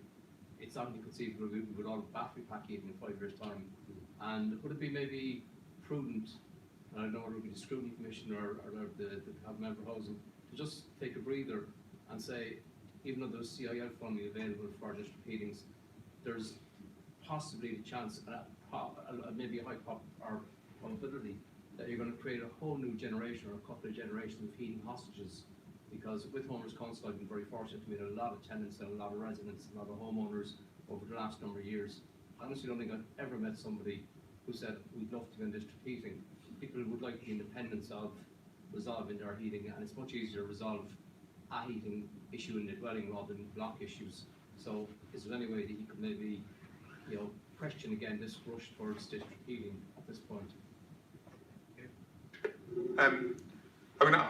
I suppose the main thing to say there is that there is no reason fundamentally why district heating is more or less reliable than any other heating system. And if you go to some of the Scandinavian cities, you'll find 95% of people live on district heating, and it's the norm and it's very reliable. The challenge that we face in Southwark is that we have district heating systems that were installed in the 60s and 70s, not done very well, of their time. Designed in ways that are easy to corrode, designed in ways where the systems are not separated out so that a leak in one place affects the whole estate.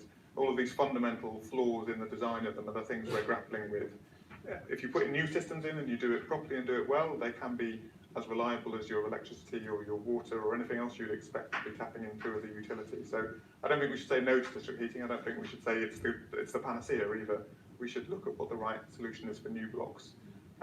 But I don't think you should take the difficulties we've got with these old systems, which are not well designed and not well built, sadly, to compare with what you can do in the future. Okay, thank you for that. And Councillor McCullum. Thank you, Chair. I just first of all want to say I agree with your recommendation to bring this back. I think that's a very important thing to do. I also agree with Dora in respect of people with disabilities and whether additional support can be provided as a matter of urgency to them. And I would have thought actually having a representative from social services on your kind of working team would be a very sensible way forward. And I can't see any obvious reason why this sort of thing couldn't be treated as an adaptation in those circumstances, and hopefully shouldn't require a major policy to be agreed in order to ensure that people who really do need, or perhaps the most vulnerable people who really do need that support can get it speedily. But I did, without wanting to start a whole new element of this conversation, I just wanted to pick up on one point that Donna, I think it was Donna anyway, said in her opening comments, which we haven't really talked about, I think understandably given the significant longer term strategic issues that we've been talking about. But she said that the level of compensation that's paid isn't enough to cover the additional electricity costs that she and I can see other residents nodding their heads as well, are clearly incurring in order to have electric heaters, I suppose, primarily, or in order to kind of offset the effect of the outages. So I just wonder whether, given the time, we can't really have a full discussion about it tonight, but whether the Cabinet member and the relevant officers could perhaps go away and check that the way that compensation is calculated is enough to cover the cost that's being incurred, at the very least, if not more, to compensate for the inconvenience, because that certainly doesn't seem to be acceptable if we're if we as a council are effectively placing residents in fuel poverty. That's a real problem that hopefully someone can address quite quickly and easily. So, two things to say on that. Firstly, so the current policy for tenants, it's slightly different for leaseholders, you have to remind me, for leaseholders, is that people receive a refund on what they paid for the fuel of the time they're not using it. So if the heating system's off, they're not using heating, they get some money back for that. On top of that, they can put in a complaint and say that they have had to use more electricity because they've been using electric heaters. And on the back of that complaint, they can get a refund for the electricity they used. The current policy requires people to send in some evidence of how much extra electricity they've used. And I've heard lots of views about whether the current system is overly complicated and doesn't work well for people. And so we are currently doing a full review of the compensation policy as well, to bring that forward, to update it, to look at what the best ways are to make sure people get a fair amount of money back when they're off the system. Is that we could bring that back here we as could well. get a detailed update on at the next meeting? Okay. Is that doable? But we had a process, didn't we? We had a process for Camberwell, didn't we? For Camberwell and Brandon, didn't we? When we gave a block sum of money. Tony. We did, but what we're trying to do here, and it's under a different division, under Richard Selly's division, the complaints policy is being reviewed. But I understand that we're getting to the end of that review now, so it depends on the timing, but yes, should be doable. I'm sorry, I can see you indicating, Chris. I am going to call this one to a close because we are going to come back to this again. Compensation. The SGTO is working with the Fuel Poverty Action group, and they have written to Richard Seeley, and I believe there's been... Richard met with them last week to go through their suggestions as well. There's a lot of issues, it's not as simply... so there is a paper around that. Okay. So... But yes, we can definitely bring you something back next time, set out where we are on them. I'd like to thank the residents of the Aylesbury who've come along to share their experiences again. I hope you found it useful, and thank you to officers and to Kieran for coming along and talking to us as well. We will see you all again soon, I'm sure. Yes. Thank you.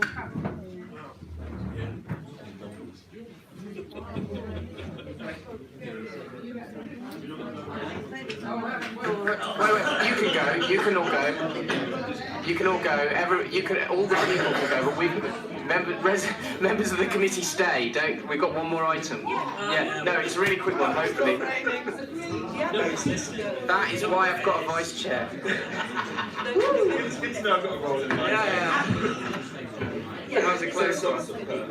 So, the reason I've missed it is because, could I ask people to be quiet as they're leaving? Is that okay? We've just got one more item to do. I ask again, Councillor Seaton, Councillor Rule, we've got one more item to discuss, so thank you. I've sent this around via email and I've taken kind of tacit consent of it. The recommendations themselves have already gone forward to officers in the Cabinet, but we do need to kind of formally note and agree the recommendations of the committee. I did make the changes which were suggested to me by members of the committee at the last meeting, and I hope you'll see, kind of in the email I sent you, I pointed out where the changes were. So can people agree? Okay. It's not a substantive thing. I think there's an error. I think anyway. There's still some text that says that the recommendation be added to once the survey results are received. I thought Page 17, about halfway down. Thank you for pointing that out. And I think the point is that they now have been received and incorporated. So I tried to. There were about 18 different references to that in the draft, and then I thought I'd removed all of them. Dora, so it's okay. Let's all have one meeting. So can we, with that change in mind, can we agree the? Yes, agreed. Yes, Chair.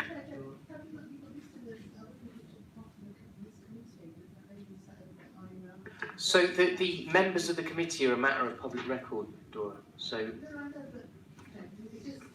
I don't think we need to. I don't. We need to list everybody who's been on the committee in every report. I've never done that before.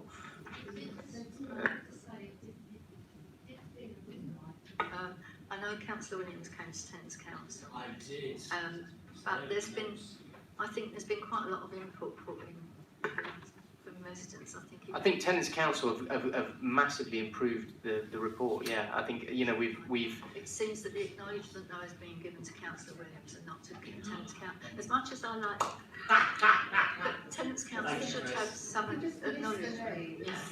Or just that Tenants Council has it. And I have to say the SGTO has some input. Yeah, and you did make a suggestion. I did change the wording to make it clear that one of the recommendations was something that had been raised by Tenants Council over a number of years, because that was what you specifically raised at the last meeting. But it's still not listed on the list of it. It feels like there were just a few councillors. Somebody went to the call centre. No. You've been doing that for Chris, years. have you read it? The new version? No, I'm looking at the list of people. Yeah. The fact that some councillors went to the call centre for a day is wonderful. Tenants have been doing that for years. Yeah. We've been been on call centre working class. Yeah, I just think a little bit of acknowledgement that residents have been vastly involved in the. But I don't want my name. I want the residents. No, I'm not talking about your name. I'm talking about the changes that have been made to make that clear in the text of this paper. So changes have been. You did make that point at the last meeting, and I did make those changes. So, I don't know if you read the new version, but it's the changes have been made. On the list of acknowledgements. There isn't a list of acknowledgements. There is no list. It's not a list of. It's a methodology. Methodology. Yeah. Okay. So with that point made, because I did make those changes for a reason, because you did suggest them. Can we take it? Yeah, but that's not a list of acknowledgements. That's a methodology, right? And the members of the committee are listed as a matter of public record, and I've seen many reports from scrutiny committees. I've never seen a need to list the members of the committee in a report. Okay. Okay. All right. And it's on the agenda for the next cabinet. But thank you all for your contributions to it, because it's been a good piece of work, and it seems to have been well received as a challenging piece of work to the cabinet. And, so that's good. I'm not sure what the situation is going to be.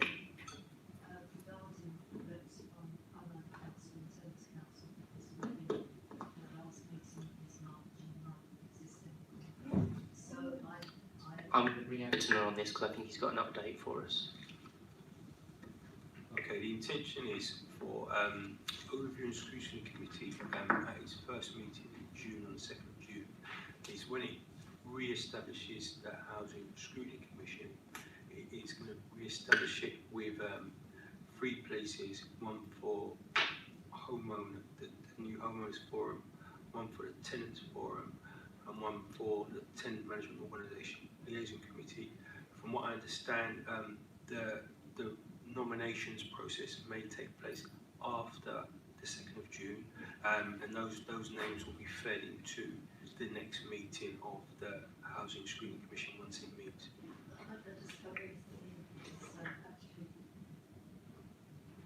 That's simple.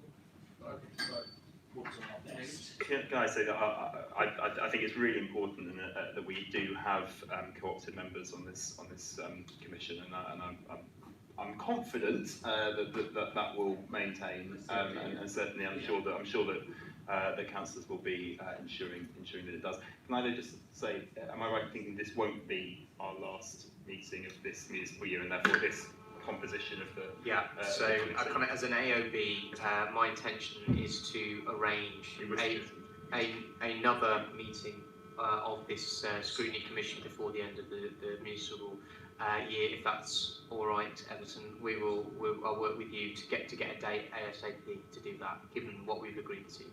So before the end of April. Yeah, but you still come along because you're part of this. Yeah. So you still come along. You've been elected for this municipal year, so yeah. Thanks, everyone. One P, another meeting. I feel like we did some good, we did. That was a good we're still being recorded, aren't we, Evan? Yes, you are. I won't say anything on twice.